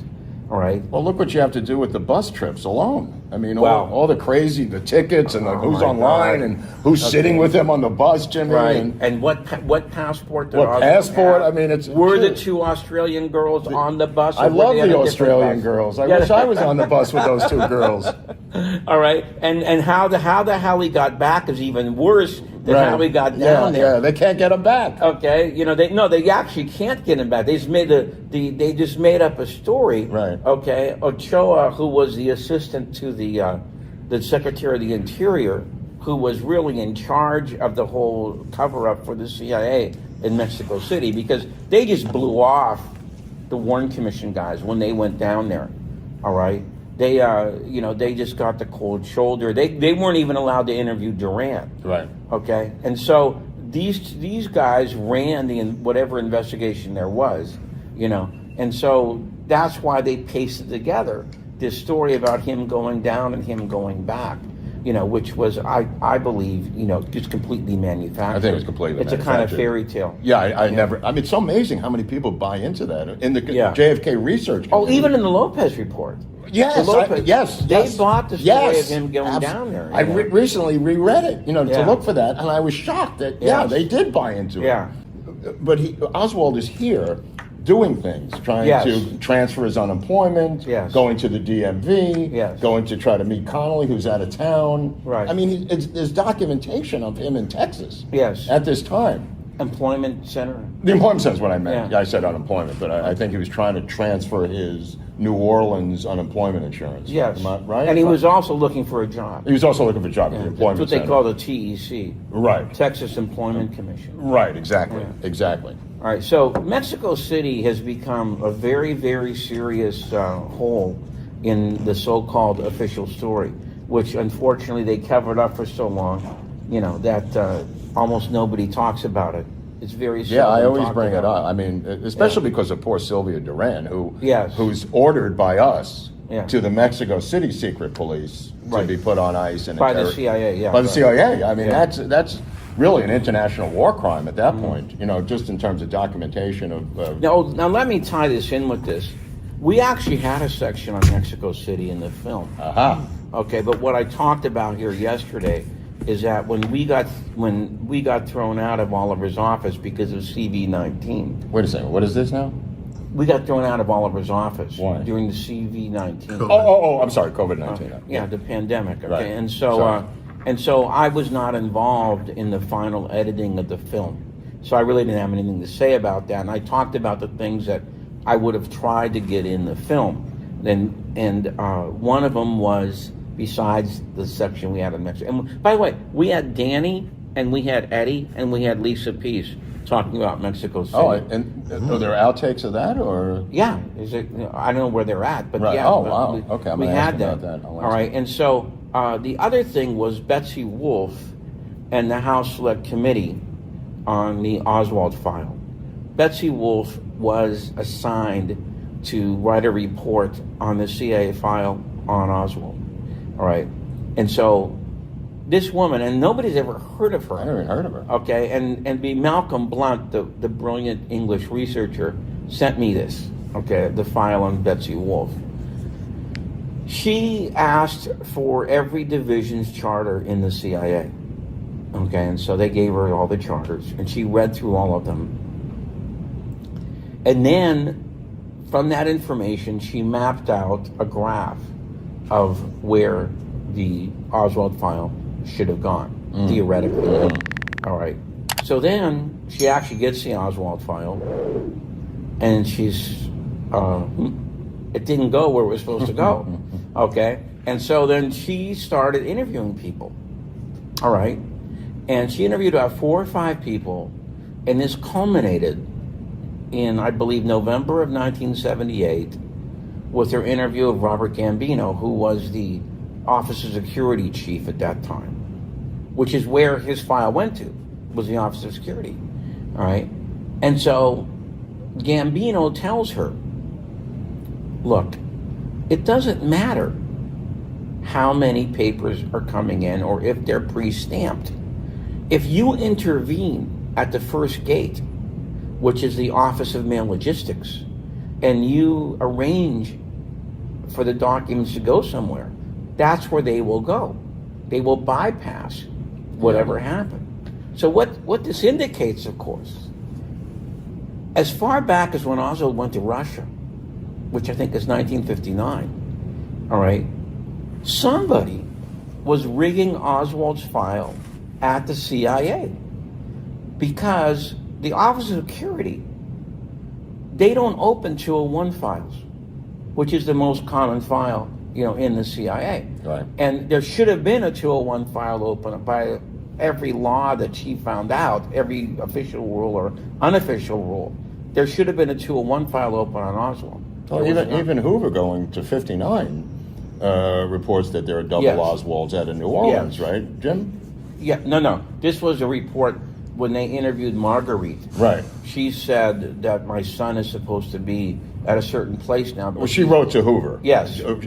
His mother, Oswald's mother, wrote a letter to J. Edgar Hoover about her son. Right. And so, but this is so interesting, because why would somebody want to keep Oswald's file away from everybody else, including where he's supposed to be, which is the SR division? His papers, she predicted. Well, see, what she did, and this shows you what this censorship does. See, John Newman's book in 1995, Oswald and the CIA, great book. has this in there. Yeah, it's in there. Well, if we would have had her reports back in 1979, we would have had them 16 years earlier. Yeah. Okay. I mean, they delay for a reason. Yes. Yeah. There's a Okay. reason, a madness that they're Right. a And so logic this to is what they're very doing. important information about Mexico City, the Oswald file, and it was kept secret to us for about 17 years. So this is very, very interesting stuff that would have affected a real investigation, which of course there's never been Right. in the JFK case. Have you read Why that? was Oswald's file rigged in 1959? Why was someone impersonating Why were they him impersonating him? in Mexico City? Or in New Orleans? Okay. In Well, we early on. didn't get to that yet. Right. we didn't do it. All right. There was a guy in Minsk who was his. Tidovets? I developed a relationship with him. Okay. Nice book he wrote. Right. Yeah. No. And we emailed for Oswald Russian episode. Yes. Yeah. Okay. So he sent me a signed copy of that he talked about how he was his wingman. That they would go around, they went to the woman's dormitory, they picked up chicks, and They went to dances. Yeah. yeah, the two of them, and he was obviously KGB himself. I don't know if you saw early photos of him. He looks like Arnold Schwarzenegger. He's so buff, and he's a medical doctor. I mean, interesting guy. This is so strange about Oswald and the Soviet Union, Yes, because yes. Today it's so see-through, but the Warren Commission didn't print any of this stuff. It's very clear that because there had been a number of so-called defectors going into the Soviet Union with strange backgrounds, like the Rand also Corporation. Eastern Europe, also the Soviet Union, but also And that the KGB was on to something, that we think that the Americans might be trying to send in under the guise of defectors, really undercover spies. All right, so when Oswald had that, the Metropole Hotel, which is where Oswald was at, this was reserved by the Russians for, incoming statesmen and diplomats, etc. So they put Oswald in this hotel, which was obviously wired and infrared camera and everything. and Priscilla McMillan shows And, up. well, not just her, Eileen Mosby also. Oh, that's right. Yeah. All right. And so they're listening to these interviews. And, Oswald was the most unprepared undercover spy ever. He was a I mean, baby. he Look how old he is. gets the year of the Rosenberg execution wrong. Okay, then he says he picked up a Rosenberg flyer in New Orleans. Right. Rosenberg file in New Orleans. Okay, all right. And Well, he was briefly in New York in high school. Well, that's obvious. That's what I mean. He screwed up. Yeah. Okay, all right. And so they obviously saw through him, and then he did this fake attempt. Talk about the fake, because that's just Okay, so he- ridiculous. He knows that his Russian escort's going to be coming up to his room. Right. Okay. Right. He's Can't- also been what's her given- name? Rima something? Yeah, Rima. All right. Yeah. Okay. Yeah. And he knows she's coming up. She's his tour guide. And right. And so he puts himself in the bathtub, okay, and he writes a note, okay, like all is lost or something like Right, that. right. Well, he's Okay. also given the 48-hour notice. Right, yeah, he That's- just got the notice. He just yeah. got the notice that All he's right. got to leave the Soviet Union. And so he goes ahead and he cuts himself across the wrist, Right. except when they examined it, they were very superficial Yeah, cuts. yeah. Okay, and so He lays in the tub. he lays in the tub, you know. Very dramatic. Okay, yeah. I mean, this is like out of Chekhov, you know. And Right. so Rima comes in. Well, they literally have to break the door Yeah, down. right. And she breaks it. She tells the guy the door's locked. Okay. Right. And so they go in and they break down the door, and we have this, you know, great El Greco scene. Yeah. You know, with Oswald, you know, Laying et there cetera. in the- So then they sent him in to this hospital. To the nut house. Yeah. Well, I didn't want to say that. Yeah. Okay. Well, there's a wing. Okay, Yeah, it's like a mental testing. Right. Okay, and so obviously what happened during this phase is that the KGB figured for sure Yeah. this guy is some kind of a defector. And so what happens is that they send him to Minsk, Mm-hmm. 400 miles away from Moscow. They give him probably one of the nicest apartments. It's a great apartment. Yeah, looking right over a river or a lake or No, something. the river. It was a, yeah. it was a river. Yeah, Okay. river views. Okay, and he's got these beautiful windows, etc. Okay, and then they proceed to set up a spy network. Oh, So instead of the spy trying to find out what's happening, Right, they the come to him. KGB They come now to puts him. a spy network around Oswald, and then they put. There's a great scene in Titovets's book where they dig a electronic recorder out of the sink. Him and Oswald. That whole apartment had Yeah. they had coaxial cameras that were ahead of their time in the walls, and they were watching them have sex.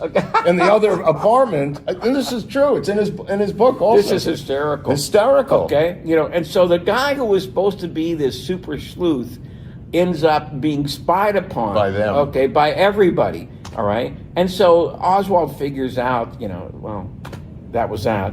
Okay, and so then he asks to come back, you know, to the United States. All right, and anybody. Well, let's not skip the honey trap of Marina Oswald coming with Oh him. well, Titovets has in Titovetz's book. I had never seen this before. He tries to draw a picture that Oswald was maneuvered into meeting Marina. Right. Like it was pre-planned. Yes. Okay. Yes. And it's a very interesting scenario. I don't know if I buy it, but it's a very interesting scenario. That night at this dance that he's supposed to meet Marina with. Okay. And so talk about a quick, fast engagement. Okay, it was about a month. Yeah. Yeah. Okay. Well, don't forget, he had the other girlfriend. The other girl that broke his heart, right? Who moved to Israel later on. Okay. And is still alive in Israel, by the way. Well, she is? Yes, absolutely. Oh, my God. Yeah. Okay. She didn't want a Jewish girl. She didn't want any part of him. She had nothing to do with anything. She said, "Look, you're not going to last very long." She literally says that as she dumps him. But then that's where the Marina thing comes in. So then, you know, they have this incredibly fast romance and engagement. All right. And pregnancy. And what? Pregnancy. Oh, yes. Right. Okay. Now. I like the sex parts. You seem to be skipping the sex parts. So, what's so interesting, though, and what even the Warren Commission could not stumble over this. They talked to some of the White Russians in Dallas-Fort Worth, okay, and they even admitted. Now, obviously, that was another spy network around Oswald. Right. These White Russians. Demora Schilt and his friends. Yeah, and his buddies. Yeah. And so they say it's very strange for the Russians to let a married couple leave at the same time together. That's very unusual, okay? And in fact, I think one of the guys said he had never heard of it happening before. So you get this very odd, you know, was Marina a KGB asset or something like that, Right. you know, on Oswald, okay? And then they... Well, just to interject, what had previously occurred on these situations was the honey trap person who came with us, and this later on happened with Clayton Lone Tree, the guard at the embassy. Years later, the same thing happened. You bring the bride back to the United States. You get into a tussle with them. They get divorced, and now they're free to roam and gather intelligence on their own. Right. And they did not want that to happen with Marina Oswald. And Right. there is violence, but it is usually provoked by the honey trap woman who wants to break free and do her intelligence operation. And I think that's what happened here with Ruth Bain. So what happens is that once they return, okay, there begins to be a very, talk about a weird situation. Here you have this supposed Marxist, all right, whatever you want to call it. He used to call himself a Marxist-Leninist. Where does he live? He lives in the white Russian community in the Dallas-Fort Worth area, which is where we're at today. That's where we're at. All right. And then in the summer of 1963, he starts associating with the Cuban exile community in New Orleans. So in other words, here he is with these white Russians whose goal is to overthrow the Soviet dictatorship and bring back the Tsar. Okay, and these guys in New Orleans whose sole goal is to overthrow Castro and bring back somebody like Batista. Right. All right. So what the hell is a guy like this doing in these two vicinities? And if you read the Warren Commission, they never bat an eyelash over any of this stuff. It doesn't seem unusual to Just them. has some odd friends. I mean, he's a social climber. You know, okay. Well, it of doesn't course, the seem odd to relationship them. with de Mohrenschildt, this penniless kid. The with whole his thing baron. about de Mohrenschildt is, I mean, you could write a book about it. There have been books written about this. Okay, is that what's so strange is that this guy who de Mohrenschildt introduced them to was a former Bruton was his name, Admiral Bruton. Oh yes, yeah.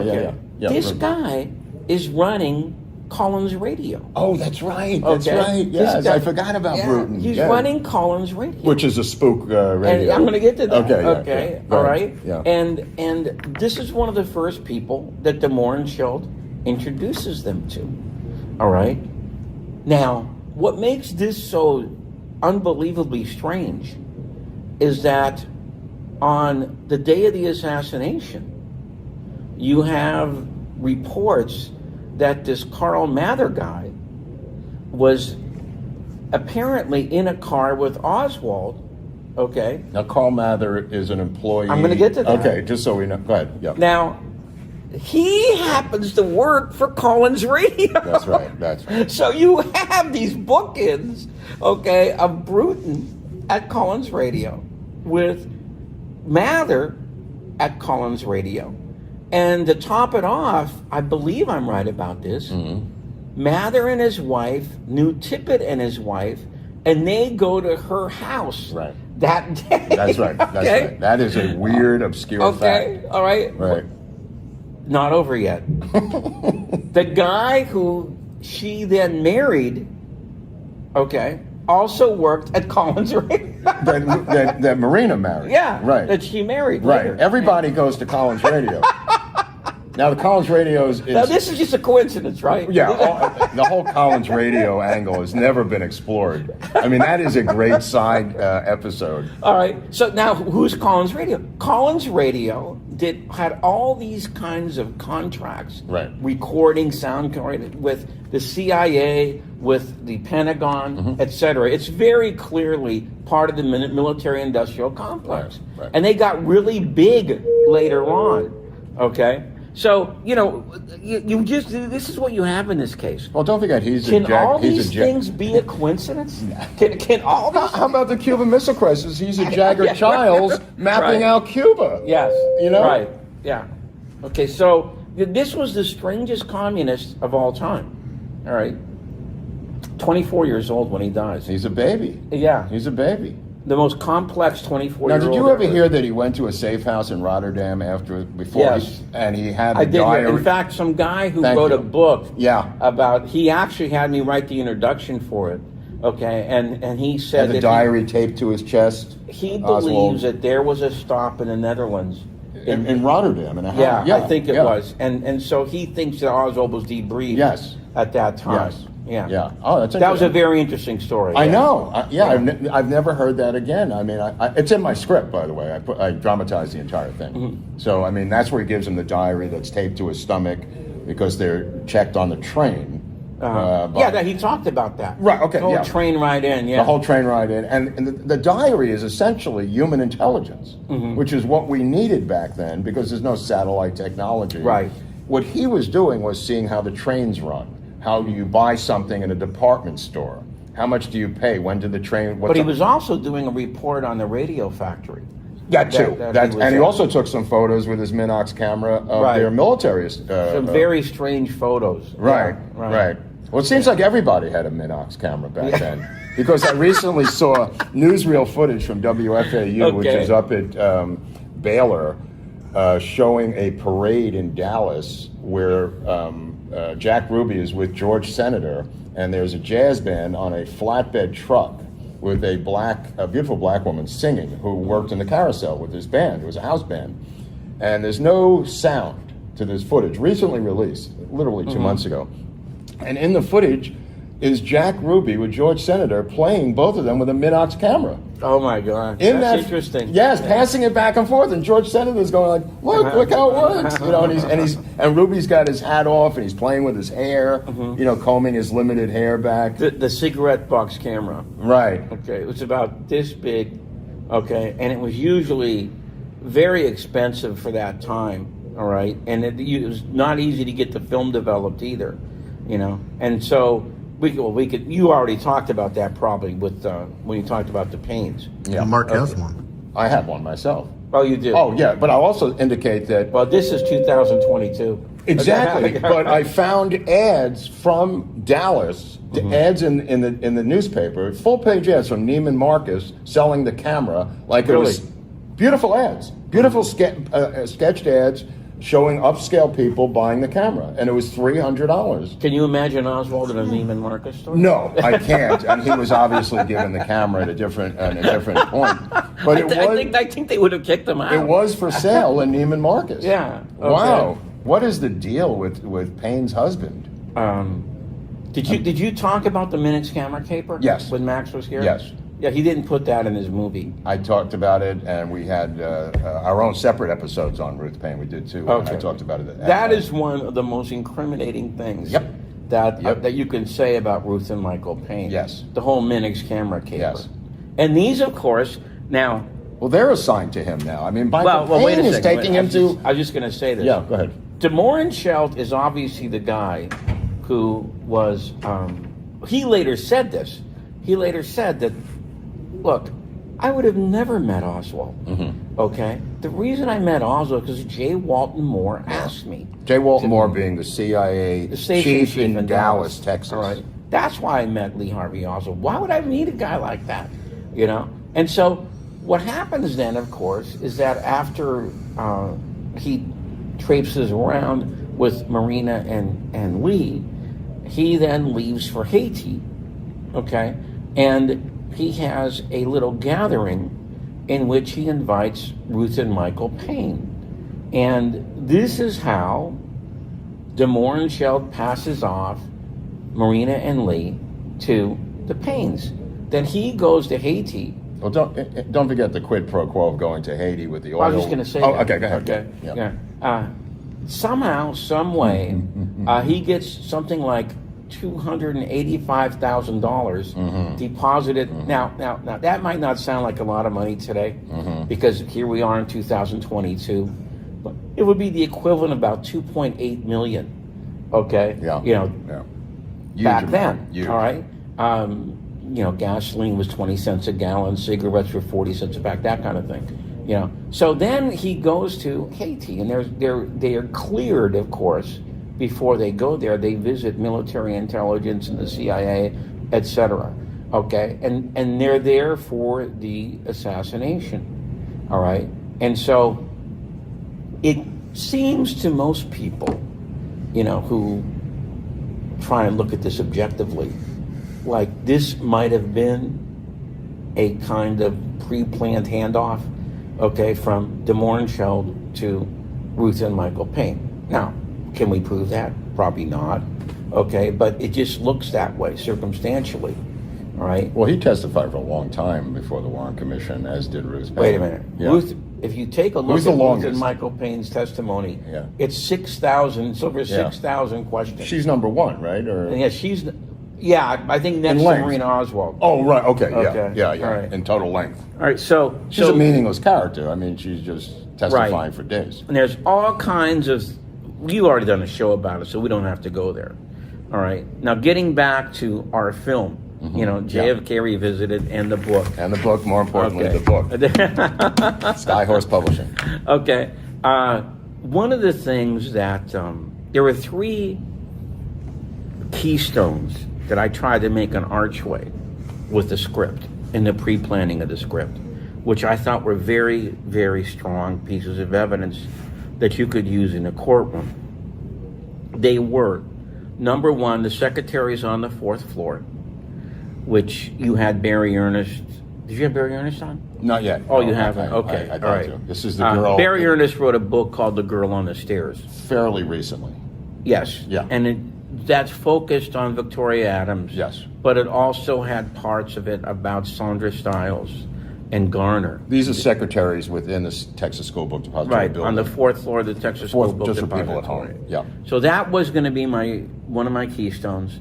Another keystone was going to be John Stringer, and John Stringer his being- testimony as the autopsy photographer Right. with Doug Horn and Jeremy Gunn, where he looks at the pictures of Kennedy's brain, and he walks over, and he says, "This is Ansco.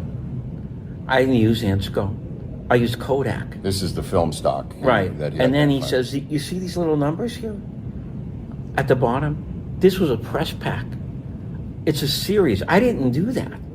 And so Jeremy Gunn asked him, "Well, are you ready to deny you took these pictures?" And he said, "If that's Ansco and that's a press pack, I didn't take these pictures." Right. Okay? All right? And so that was going to be my second keystone. Well, this Right. is in the film. Yes. Yeah, okay. Go, All right. yeah, go. And then my third keystone, of course, was going to be CE 399 and the work that Gary Aguilar and Tink Thompson did with Bardwell Odom, the FBI agent. They tracked him down and they 399 being the magic bullet, and Right. Gary Aguilar being the ophthalmologist who was allowed to see the autopsy photos by Right. the family.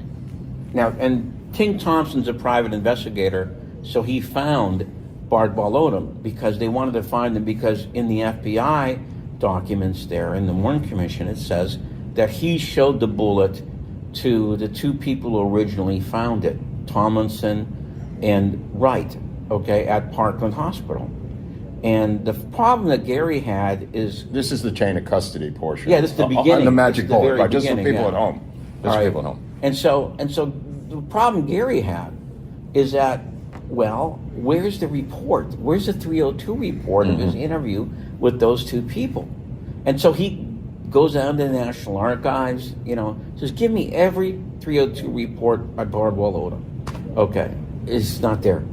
All right, and so he tells Tink about this problem he's having. Goes, "Well, why don't we talk to Bardwell Odom?" And so Tink puts him into his, Go Finder machine.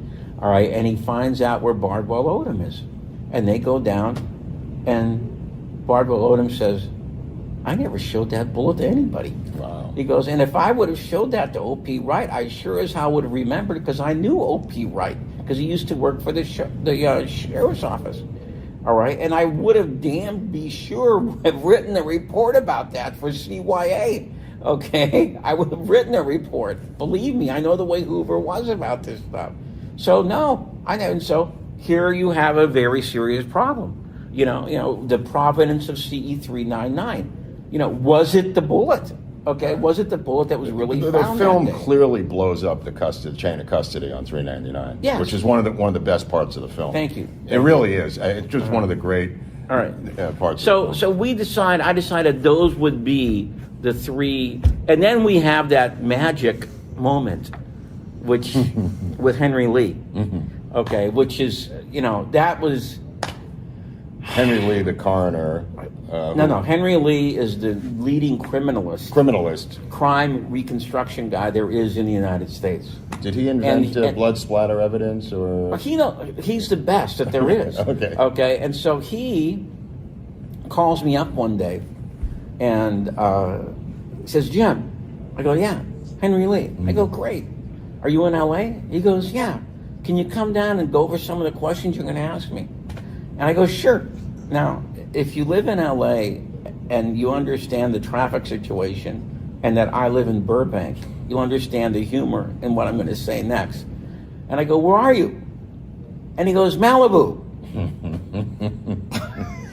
See you in a couple of days. I go, you're going to have to wait a couple of hours, okay? Because there's only one way into Malibu. And this is a Friday afternoon at 3 o'clock that you're calling me. Oh, my God. Okay? So I eventually got down there. And one of the things I asked him, I said, you were a captain back in Taiwan. And he goes, yeah, I did that for 5 years. Wow, I didn't know. And I go, well, then you supervised a lot of investigations. And he goes, yes. And I go, well, then why don't you talk about chain of custody? Mm-hmm. And that little speech he gives in the movie, that's exactly the speech he gave me at Malibu, okay? And I said, cut. You're going to say that when Oliver asks you this question. It's really funny. Here you have this world-famous criminalist. Was his wife there too? Yeah, that's what I'm going to say. Oh, okay, yeah. Okay, and so there he is getting all made up and everything, okay? And then he's sitting in a chair in front of Oliver. And he had his own TV show on True TV for 3 years. Famous Cases of Henry Lee. Right. He's published 30 books. Anytime there's a big case, you're going to try and get him in your case. And so here he is, and there his wife is running around with a little camera. She wants all these pictures of him being interviewed by Oliver Stone, for this movie. Okay? So I wish we could have used him more. There were a couple things that he said that I wish we could have gotten in the film. One was about the 90-degree angle. He says, here you have this bullet coming in on a right to left angle. But to exit, it has to reverse trajectory and start going left to right inside Kennedy's brain. All right? And so Oliver says, well, what kind of angle would that be? And he goes, 90 degrees. Okay? So, and then he said, the other thing he said that I wish would have gone in the film was, I asked him about all this stuff about trajectory analysis, because ever since the ABC special in 2003, everybody who has a computer now tries to do a computer simulation of the John F. Kennedy assassination, okay? They have it at the museum now, too. So I asked him, I go, what do you think about doing something? He goes, what do you mean, a trajectory analysis? And I go, yeah. He goes, you can't do one in the Kennedy case. And I sat there for about a second. I said, I didn't think you were going to say that. Wow. And then this lawyer who was with them said, well, there's people who will tell you they can, but you can't. And he said, because neither wound in Kennedy was dissected. Therefore, you cannot it's just guesswork. Yeah. Okay? You're just guessing. You can't prove anything without the dissection. All right? And so I said, well, you know something? Now that you said that, we're not going to do it. And so what we did in the film is we concentrated on, could a bullet that did that emerge in the condition that it did? And we had Cyril Wecht and Joseph Dolce. One's a forensic pathologist, one was a battlefield surgeon. We had those two on that. And then the other thing we did, of course, was the chain of custody. And we had Gary Aguilar on that one, and we had Henry Lee, and we had Brian Edwards, talking about the whole chain of custody thing. On CE 399, you could have gone on for hours. Yeah. Because it's not just, it's also, was that bullet found on that stretcher? Okay? Was that the right stretcher? Because if you read the Warren Commission testimony, Spector does everything he can to try and get Tomlinson to change his story about the stretcher. Tomlinson is the one who finds. He's the first guy who found it. Yeah. Then he gave it to OP Wright. Right. Then the other thing, of course, is the interview with what Wallace Milam did with Wright's widow, who eventually became chief of nursing at Parkland. And in 1993, he interviewed her, And she said, "Oh, we were finding all kinds of bullets that day." That's right.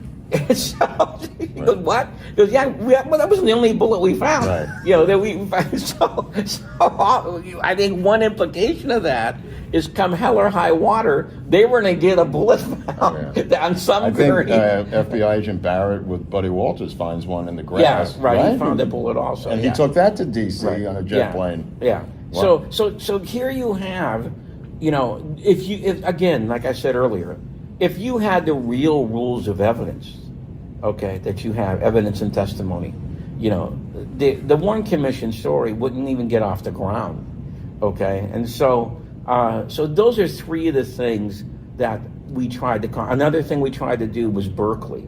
We tried to. I think The Doug Berkeley Horn did a part is good great. job. The Berkeley was great. About George Berkeley. Because he almost comes clean, doesn't Right, he? right. There's 2 or 3 times Wow, where yeah. it's almost like he wants This to is talk. Admiral Berkeley, the private physician of JFK, who signs the death certificate. Right, and so as we have Don Miller talking about Dr. Don Miller. He also stays with LBJ through his Right, right. right. Leaves the last That's day. in the long version. Oh, right, yeah. Don Miller, who knew Berkeley's son, says, look, if Berkeley would have testified, he would have had to explain that death certificate. Yeah. Because a death certificate puts the wound in the back at T3, which is too low, all right? And also, which they don't show in the Warren Commission volumes, he signed the autopsy face sheet, which also puts the wound in the back too low, all right? So that's probably, and here, you can believe it, there was no cross-examination of Berkeley. And he's also putting himself in legal jeopardy by doing that. Yes, if he would have testified. If he would have testified. All right, so there's a couple of times, maybe 3 times, that Berkeley intimated that he had other, like for example, I think this is 64, he testifies for the Kennedy Library in a private interview, and the guy asks him, well, what do you think of this whole 3 bullet thing? And he says words to the effect, I'd rather not comment on that. Yeah. You know? Yeah. Okay. It's a good Why move. would he rather not comment on it? Yeah, what's it Okay? to him? All right. And so that was another thing that I tried to concentrate on, was the whole story about Berkeley. We also tried to put in some information about the rifle, okay, because I think that has for too long been too ignored. Okay, so we tried to raise some questions about, did Oswald really order that rifle? Because it's not the one that the Warren Commission says he ordered. Or it's in the Smithsonian today. Yes, and so that's another thing that we tried to question for I think probably the first time, and then we tried to get into the whole thing about these small particles in the front of the skull versus the large particles that was in the back of that the was skull, difficult. That was which would suggest a shot from the front. And I believe that this is the first time that's ever been on a major broadcast media. So so that was something that I believed. I really appreciated the fact that Oliver was really willing to go that far in something like this.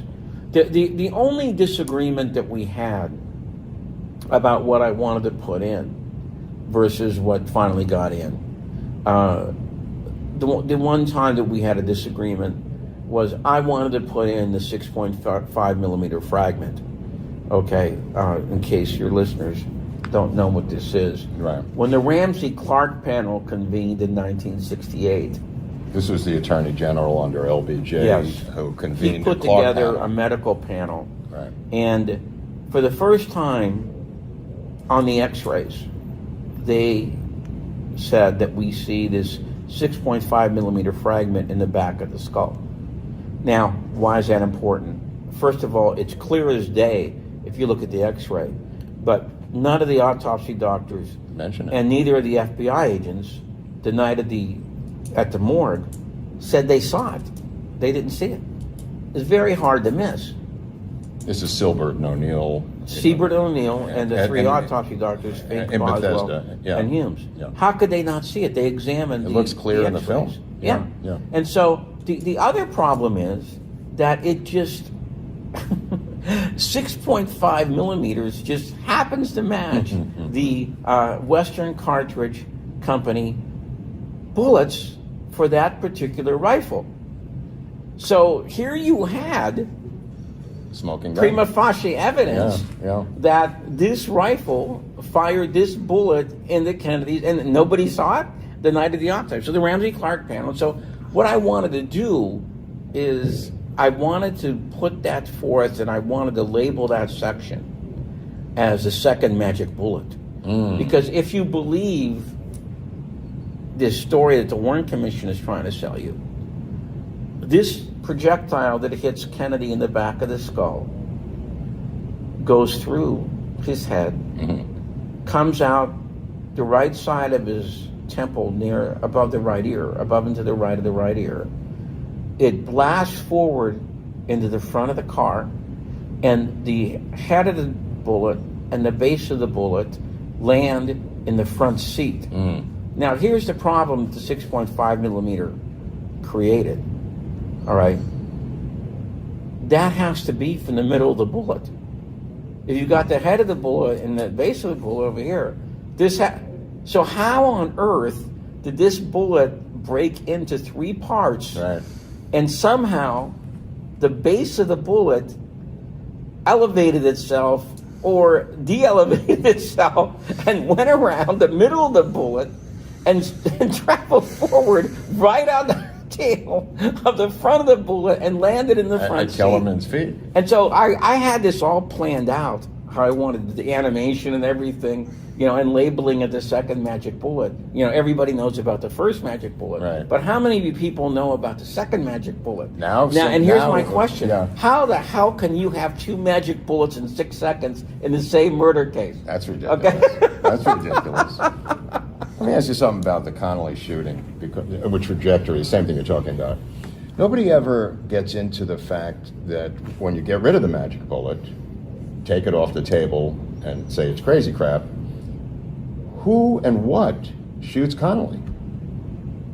Well, Jim? it all depends on how many bullets you think. No. were fired. Just think about Connolly sitting there like this, and a bullet comes almost at a 45-degree angle, 5 inches above, right here, below his shoulder line, comes out 13 inches below in the front, in an angle about 45 degrees, almost straight down into the thigh. Where is that shot from, in your humble opinion? Nobody ever discusses this. I've been obsessed with this for a long time, Jim, and I need Okay, so the trajectory of that. It's 45 to 50 degrees. No, I'm talking about right to left. Okay. Okay, so that would have to be this. It goes across. This way. It goes across here. Okay. Right. But it has to be a second bullet to hit his thigh. No. What do you mean? It's one bullet. Well, are you trying to be funny? No, I'm not being funny at all. It's a bullet that goes in here, comes out 13 inches, goes through the... What about this? Go ahead.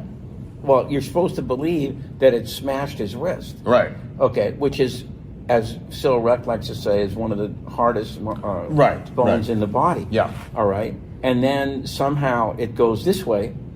All right. Unless you're Dale Myers and you believe his hand was over here, but I don't believe his hand was over. He's still carrying his Stetson hat there. Okay. And then it has to be more than one bullet. So you're saying he's hit by 2 bullets? Yes. Okay. All right. That's an interesting answer. Yeah. Well, how many bullets do you think were fired? Oh, that I don't know. That's a good question. That is a very good question. I would say at least 5 or 6. Yeah. I was always thinking 5 or 6. Yeah. Yeah. Okay. Yeah. I don't... Oh, okay. So do we have enough material on Jim, or... Well, I don't know. How much more time do you have there? We have 95 minutes on him. Okay, that's a huge chunk. You have 95 minutes already? We were going to do 5 minutes, Jim. What is all this about? I didn't know you knew all this stuff. Okay, so I'm going to have to raise my rate then. Oh, no, don't do it. It's not a minute by minute. Give him an extra. Give him one extra. Oh, pin. my God. We very rarely give the 4-pin payment. Hey, I'm going to Morton's. You go to Morton's with those pins. So we're back again with Max Good with his Ruth Paine film. We're down at the JFK conference, the Citizens Against Political Assassination conference in Dallas, Texas. 2 days away from, I guess, the 59th anniversary of the assassination of JFK. Today being the 20th. Is it today's date? Yep. Tuesday's the 22nd. So we're picking up where we left off with Max from our previous interview, because Max is screening his film here at the JFK conference, which is great. So there's a couple of questions I wanted to ask Max about like what has happened in the interim from the last time we interviewed you to today, if there's any updates about, and plus where the film's going, where it's going to be seen, what festivals and things, and any feedback you've been getting, reviews, that type of thing. And of course, any scuttlebutt, dirt, gossip, or innuendo about Ruth Paine. The audience, we have a very, very large female audience of women who are mature, who are they're fascinated by Ruth Paine. Let me just put it that way, based on what the comments have indicated. We're getting a lot of great feedback about your film. Yeah. Ruth is a very strong female character, and I'm glad to be able to share her story with people. So the film has been out and played at maybe 6 film festivals across the country and 1 internationally. Film played on TV in Spain, and we're still hoping to get some TV sales internationally. Got some nice reviews, some blurbs from David Talbot and James Douglas. Wow. Both gave us great little quotes on the film. Just so the audience knows, Douglas being JFK and the Unspeakable, Dave Talbot being the Devil's Chessboard, and the founder of Salon. Yeah. Right. And James Douglas, author of JFK and the Unspeakable, his book was the inspiration for the movie. And you can read about the Paines, several pages about the Paines in that book. And David Talbot's book, The Devil's Chessboard, also goes over the Paines a bit. Both these books are in the top 10 lists of most JFK aficionados. Yeah. Right? I mean, for me, definitely for me. I mean, and they're recent books. And they had some crossover appeal. They broke out outside of the sort of research community, the conspiracy, researcher kind of niche. And I think that's important. That's what I was trying to do with this Ruth Paine film.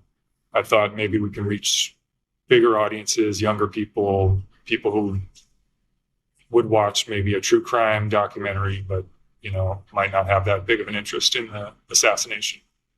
Well, it definitely comes across like that, because it really, if you watch the film and don't know much about it, it becomes like a whodunit mystery novel. It's yeah, and I'm sure that's not unintentional, but I should point out it is kind of a whodunit.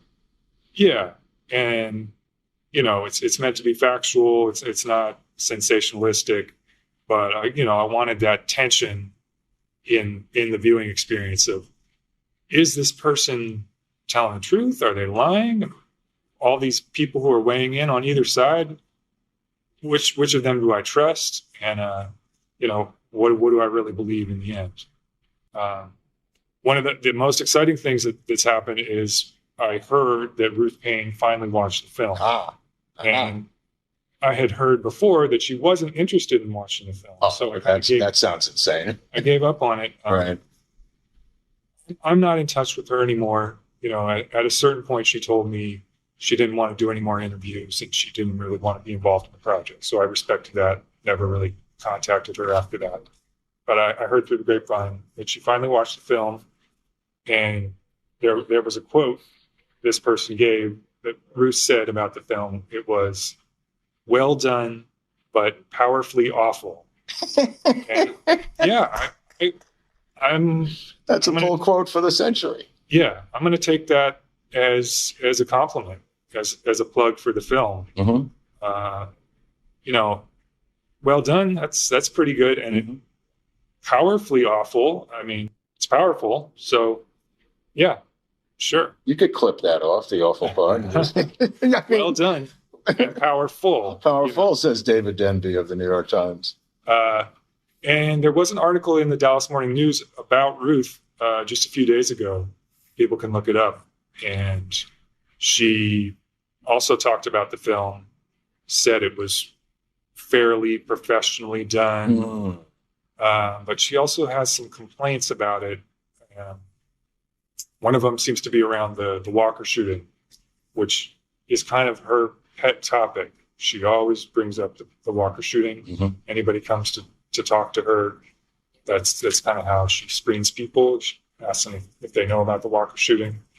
But in this article, it said that we didn't cover the Walker shooting, which is not true. So We did cover it. I covered the Walker shooting and Ruth's involvement with the Walker note. So who knows if they got that quote wrong or Ruth was mistaken about that. Well, I mean, for the record, I believe she wrote that note. It's just my personal feeling, and I always believe that. And I believe she put a lot of work in general into the Walker shooting on different levels, and I think that's why she's frustrated, because the amount of her overall involvement, Max, whether she wrote the note or not, this is just my personal feeling. Yeah. But her involvement about the Walker shooting with Marina and everything else, I think you stumbled onto an Achilles heel that's a sore point with her, that you didn't take the party line that she put so much work into pushing forward. Yeah, I don't speculate personally about whether Ruth forged notes or whatever, but the film does go over some of the theories and suspicions around that. And of course, there's also the Costin letter.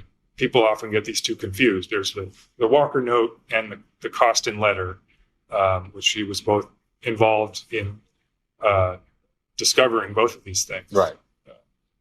Sure. One is in a book, in a cookbook. Yeah, I think it's a book of child rearing advice in Russian. It's Marina's book. Right.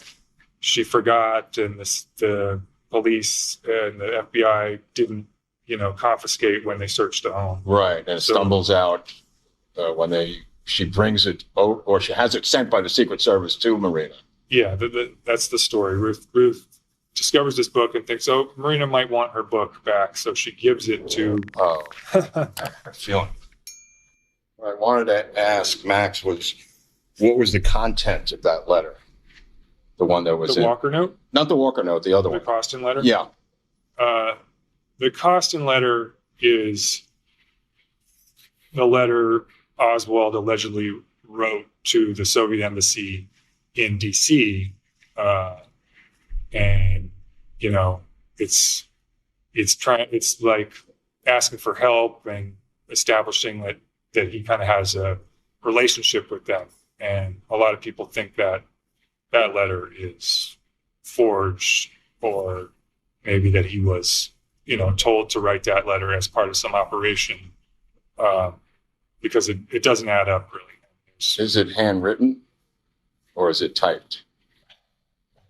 There are several different versions of this letter. Thank you. There was a handwritten draft that Oswald was typing out on Ruth's typewriter. So that's the one that Ruth took. Mm-hmm. He left there sitting around, even though he had supposedly been kind of trying to hide what he was writing from her. Then he leaves this draft of the letter sitting around. Ruth takes it and keeps it, and her plan is to give it to the FBI when she sees them next, because they've already come out to talk to her about Oswald. This being Agent Hosty. Yeah. Right. Okay. Just for the people at home. Mm-hmm. And that's one of the strange things that Ruth already had a relationship with the FBI and was taking things from Oswald to give to them Early on. So yeah, before the assassination. Yeah, and this is just a couple weeks before the assassination. Right. So yeah, some people might say, well, she's actually informing on Oswald to the FBI, and it's strange that she didn't give the letter to the police when they first came to search the home. Right. She decided to keep it and give it to the FBI. She didn't give it to the first authorities who showed up. So makes you wonder a little bit why she chose to do that herself. There are also the series of letters that the Warren Commission has between her and Marina, which last time I saw you hadn't really explored for either intentional reasons or political. I'm not really sure why you hadn't read those, but it seemed like it was intentional. Yeah, I knew early on I didn't want to go into the suspicions of, there being a romantic relationship between Ruth and Marina. Because I go there first. Yeah. Yeah. We've posted them on Locals, by the way. I put these up for our followers on Locals. Sure. Some of them, not all. I just felt that was going to put the movie in a more of a kind of a tabloid category. Right, but what about for your own head? Yeah, no, I've looked at some of them. Okay, all right. And I never saw anything that looked definitive to me. Yeah, it's vague. Yeah, it is vague. There's no doubt about it. But you got to read between the lines. Not you, but I feel you have to read a little bit between the lines to see what's going on there. I mean, it's unrelenting letter writing at the end when they're separated by Ruth. Obviously, those letters, when can I see you? I mean, she's obviously trying, and it doesn't even seem romantic at that point. Yeah. It's like, when we get together, why are you doing this? I tried to talk to you. The FBI said no.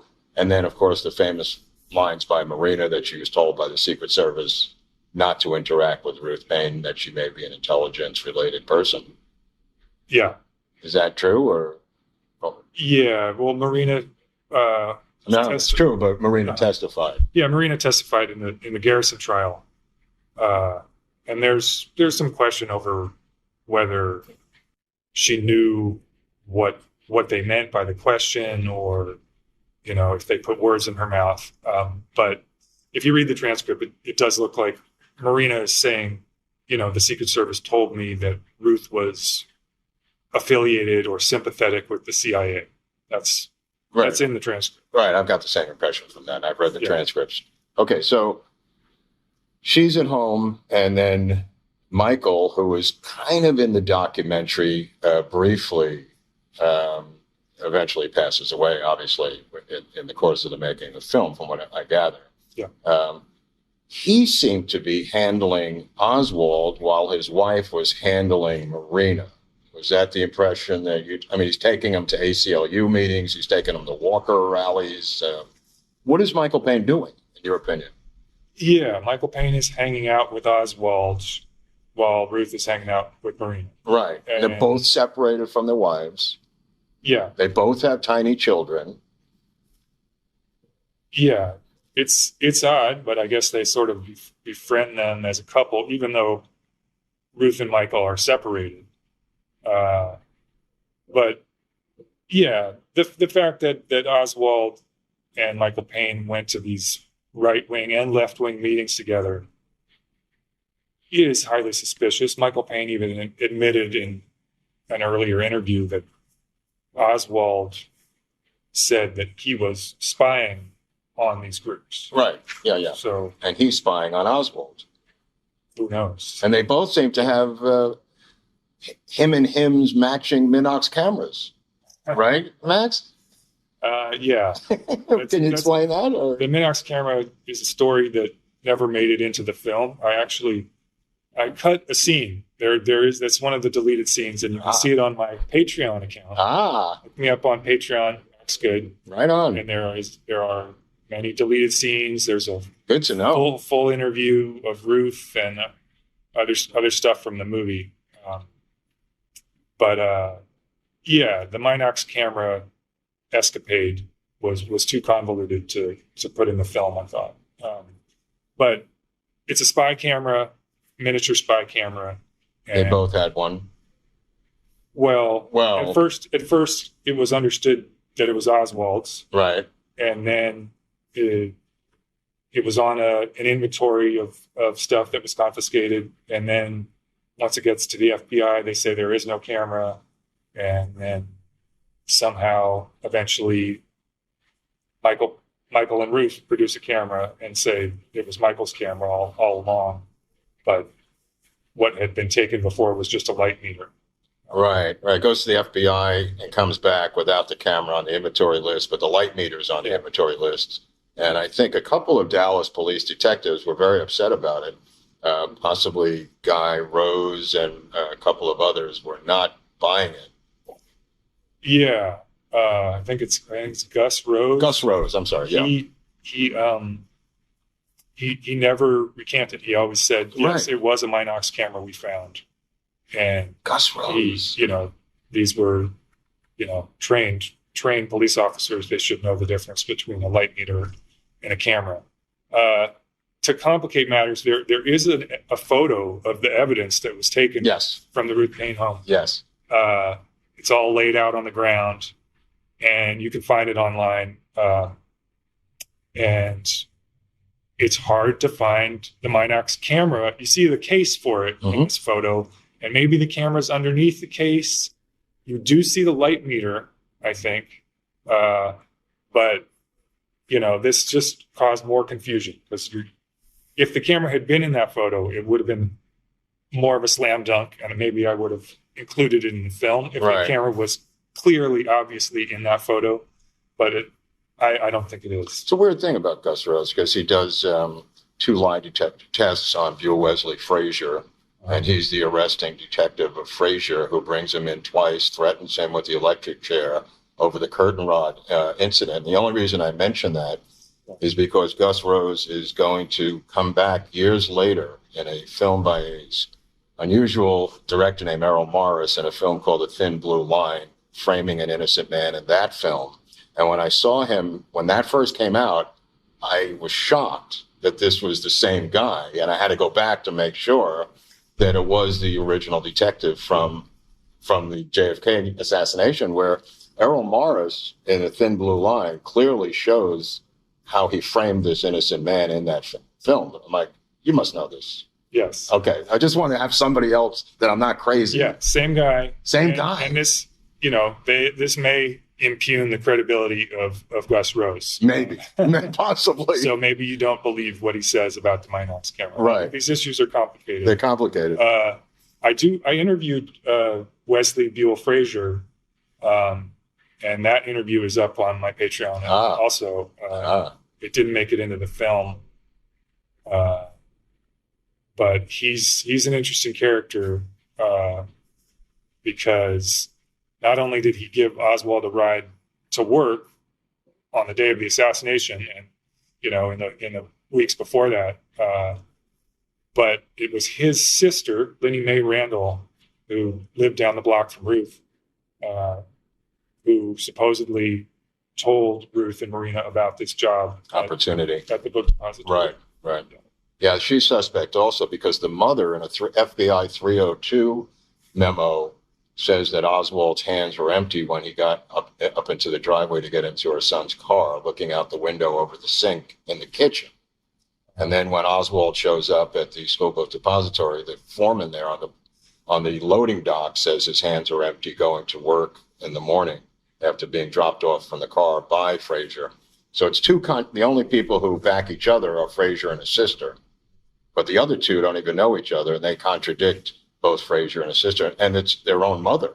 Yeah, I was talking to somebody yesterday who had spoken to a neighbor on that block, who the neighbor also said they saw Oswald get in the car that morning, and he didn't have anything but a bag lunch. I don't think that person has ever gone on record. Wow.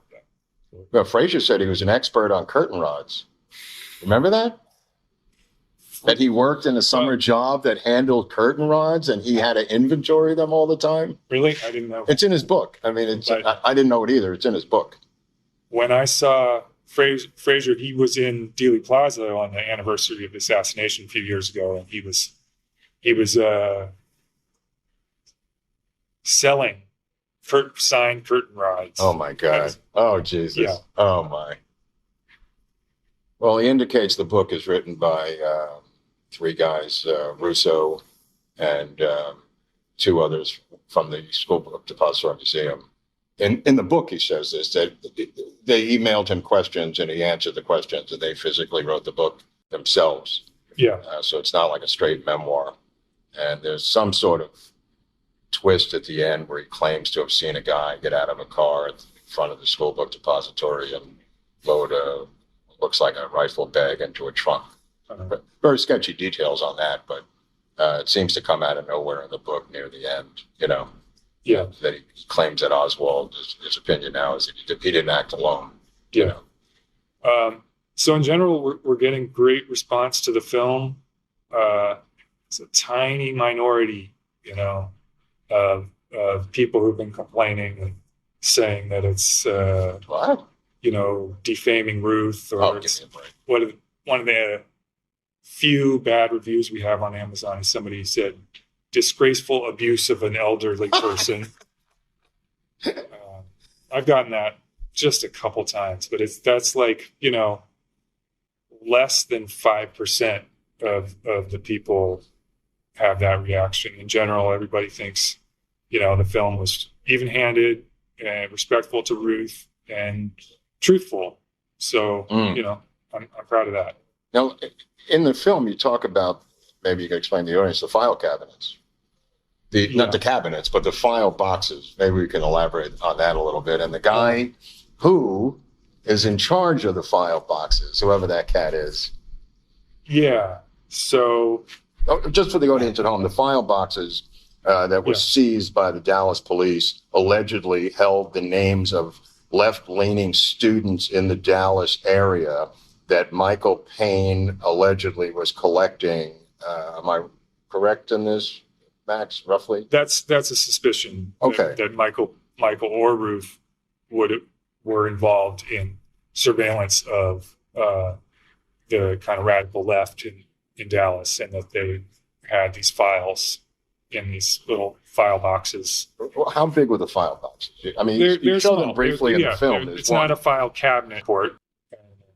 Commissions and the hearings and exhibits, you won't find anything about that number, C458, because they were erased from the report. They say these numbers were not used for some reason. But tell us about the guy who has them. That's what I was wondering about. The guy who has this his name is Joe Alisi, and he was very helpful when I was working on the film. He contacted me. He was curious about the film. He seemed to be fair-minded, and he,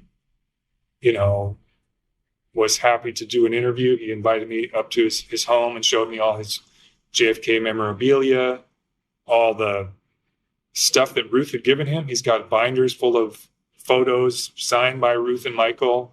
He bought this big drill press he had in his garage, which Oswald, it was Michael Payne's, and supposedly Oswald used that to drill a hole through a peso to make a necklace for Marina. Wow, that's an obscure item. That's,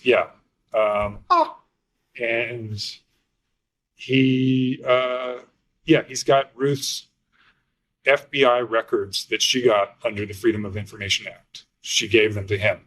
So he's got a huge archive of documents. I believe most or all of those documents are available online. To the public. To Mary Farrell, maybe. Yeah. So he's good friends with Ruth, and he's the person who watched the film with her. And he's the one who reported online what she said. Interesting. And he also had, traveled with Ruth to Dallas last time she came here in 2019, I believe. And he says they have plans to come out here together next year for the 60th anniversary too. We're going to be here. This may be great. Yeah, maybe I'll come back. You got to come back. This is going to be great. Wow, we could film you with her, and then that would be a great. Yeah, the 60th anniversary coming up might, last chance to get some big attention from the media for a little while. Yeah, and maybe it's going to line up with these documents that are supposed to be released next month. Yeah, we'll see.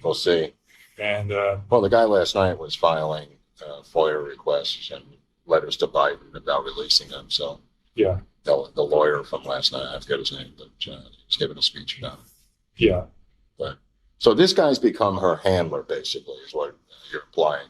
Was that your impression? I've heard that term used to describe him. Okay. By other people. By other people, and he lives nearby. He lives in the same town. Right. as- That's convenient. Yeah. Of course, that's pretty far north. So Yeah, where is she? San Jose or even further up, I guess. Santa Rosa. Oh, Santa Rosa. I'm sorry. Yeah. Yeah.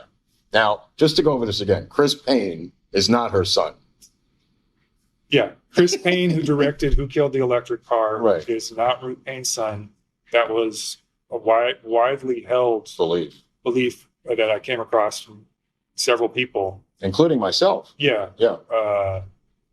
But yeah, you can find. I've seen pictures of her son.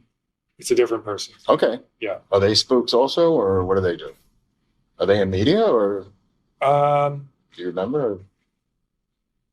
Well, her son. Yeah, the real Chris Payne. The real Chris Payne is not in media, and I would rather respect his privacy. I don't think he needs to be brought into this. Okay, what about Ruth Payne's sister?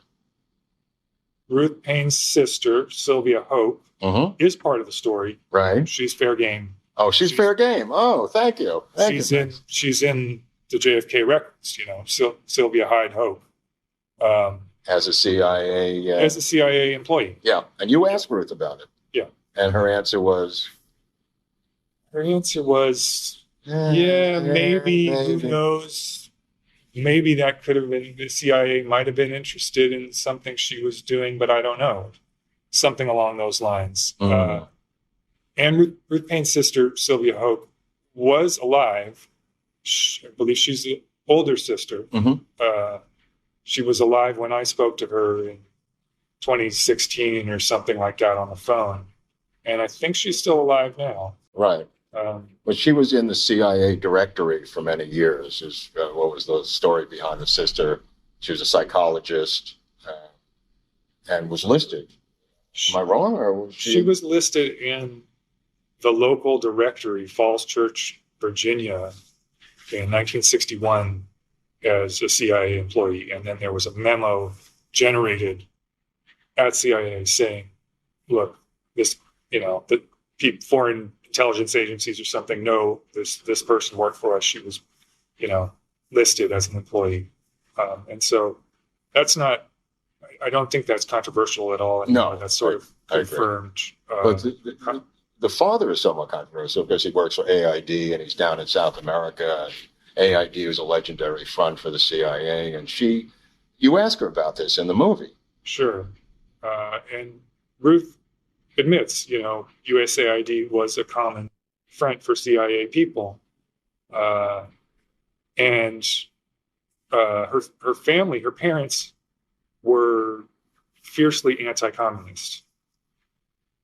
Although they were socialists, they supported this socialist candidate for president, Norman Thomas. Right. They are fierce anti-communists and, probably sort of patriots in a way in their belief in American freedom and democracy. Right. That's why it's always confusing to me because she acknowledges the socialism and her father, of course, even further to the left, I believe, than her. But somehow they're anti-communist. I found that a little confusing. So it's a thin line. It is a thin line. But, there's been research done that, of course, the intelligence community was making use of people on the left to surveil the left. That's who you needed, people in that world. Well, you can ask Gloria Steinem about it. Yeah. Right. George Plimpton. Sure.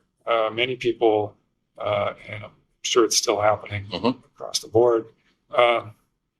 So there was a document that said Ruth Payne's father was considered for use by the agency for some operation in Vietnam in 1957, I think. Wow, okay.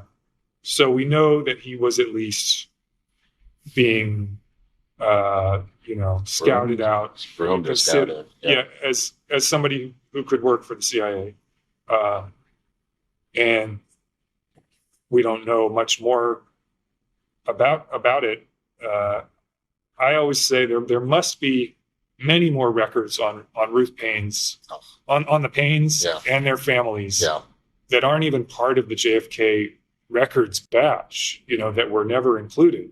Do we know everything about Sylvia Hope's work for the CIA, or or William Avery Hyde's work for USAID? No, I don't think so. We have a few. Same with Michael Payne and Bell. I mean, Yeah, we have a few scattered documents. Yeah. And, you know, I don't think we're going to get much out of this next records release. Oh, that would be great if there was something in there about Ruth Payne in Central America in the 80s. Yeah, I maybe. mean, you cover that a little bit in the film, right? Mhm. Yeah. She gets booted out by certain people who out her. Yeah, and this is a good segue because I'm going to show the film in Washington, D.C. on the anniversary on Tuesday, November 22nd.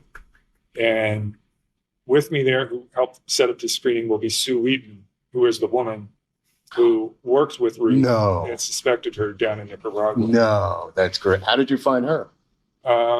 She found you. published. She published a statement about her experience with Ruth online. It's called "Occurrence in Nicaragua." Oh, or I've read something. that. Yes, yes. Yeah, you can search for that online. Yeah, You'll yeah. probably find this Yes. PDF where Sue Wheaton Yes. spells out her whole experience with Ruth.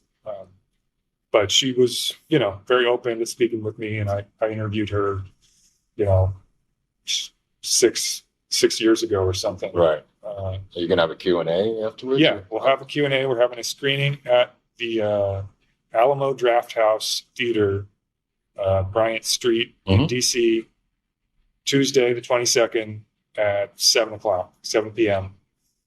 If you're in D.C., that's the place to be. Yeah. Wow, that's great. Okay, well, we got a lot of stuff. This is a good place, a good segue to get out, Sure. right? I mean, I just wanted to catch up. And Jim DiEugenio saw the episode we did. He loved it. He said he had a great time watching it. So people are seeing it.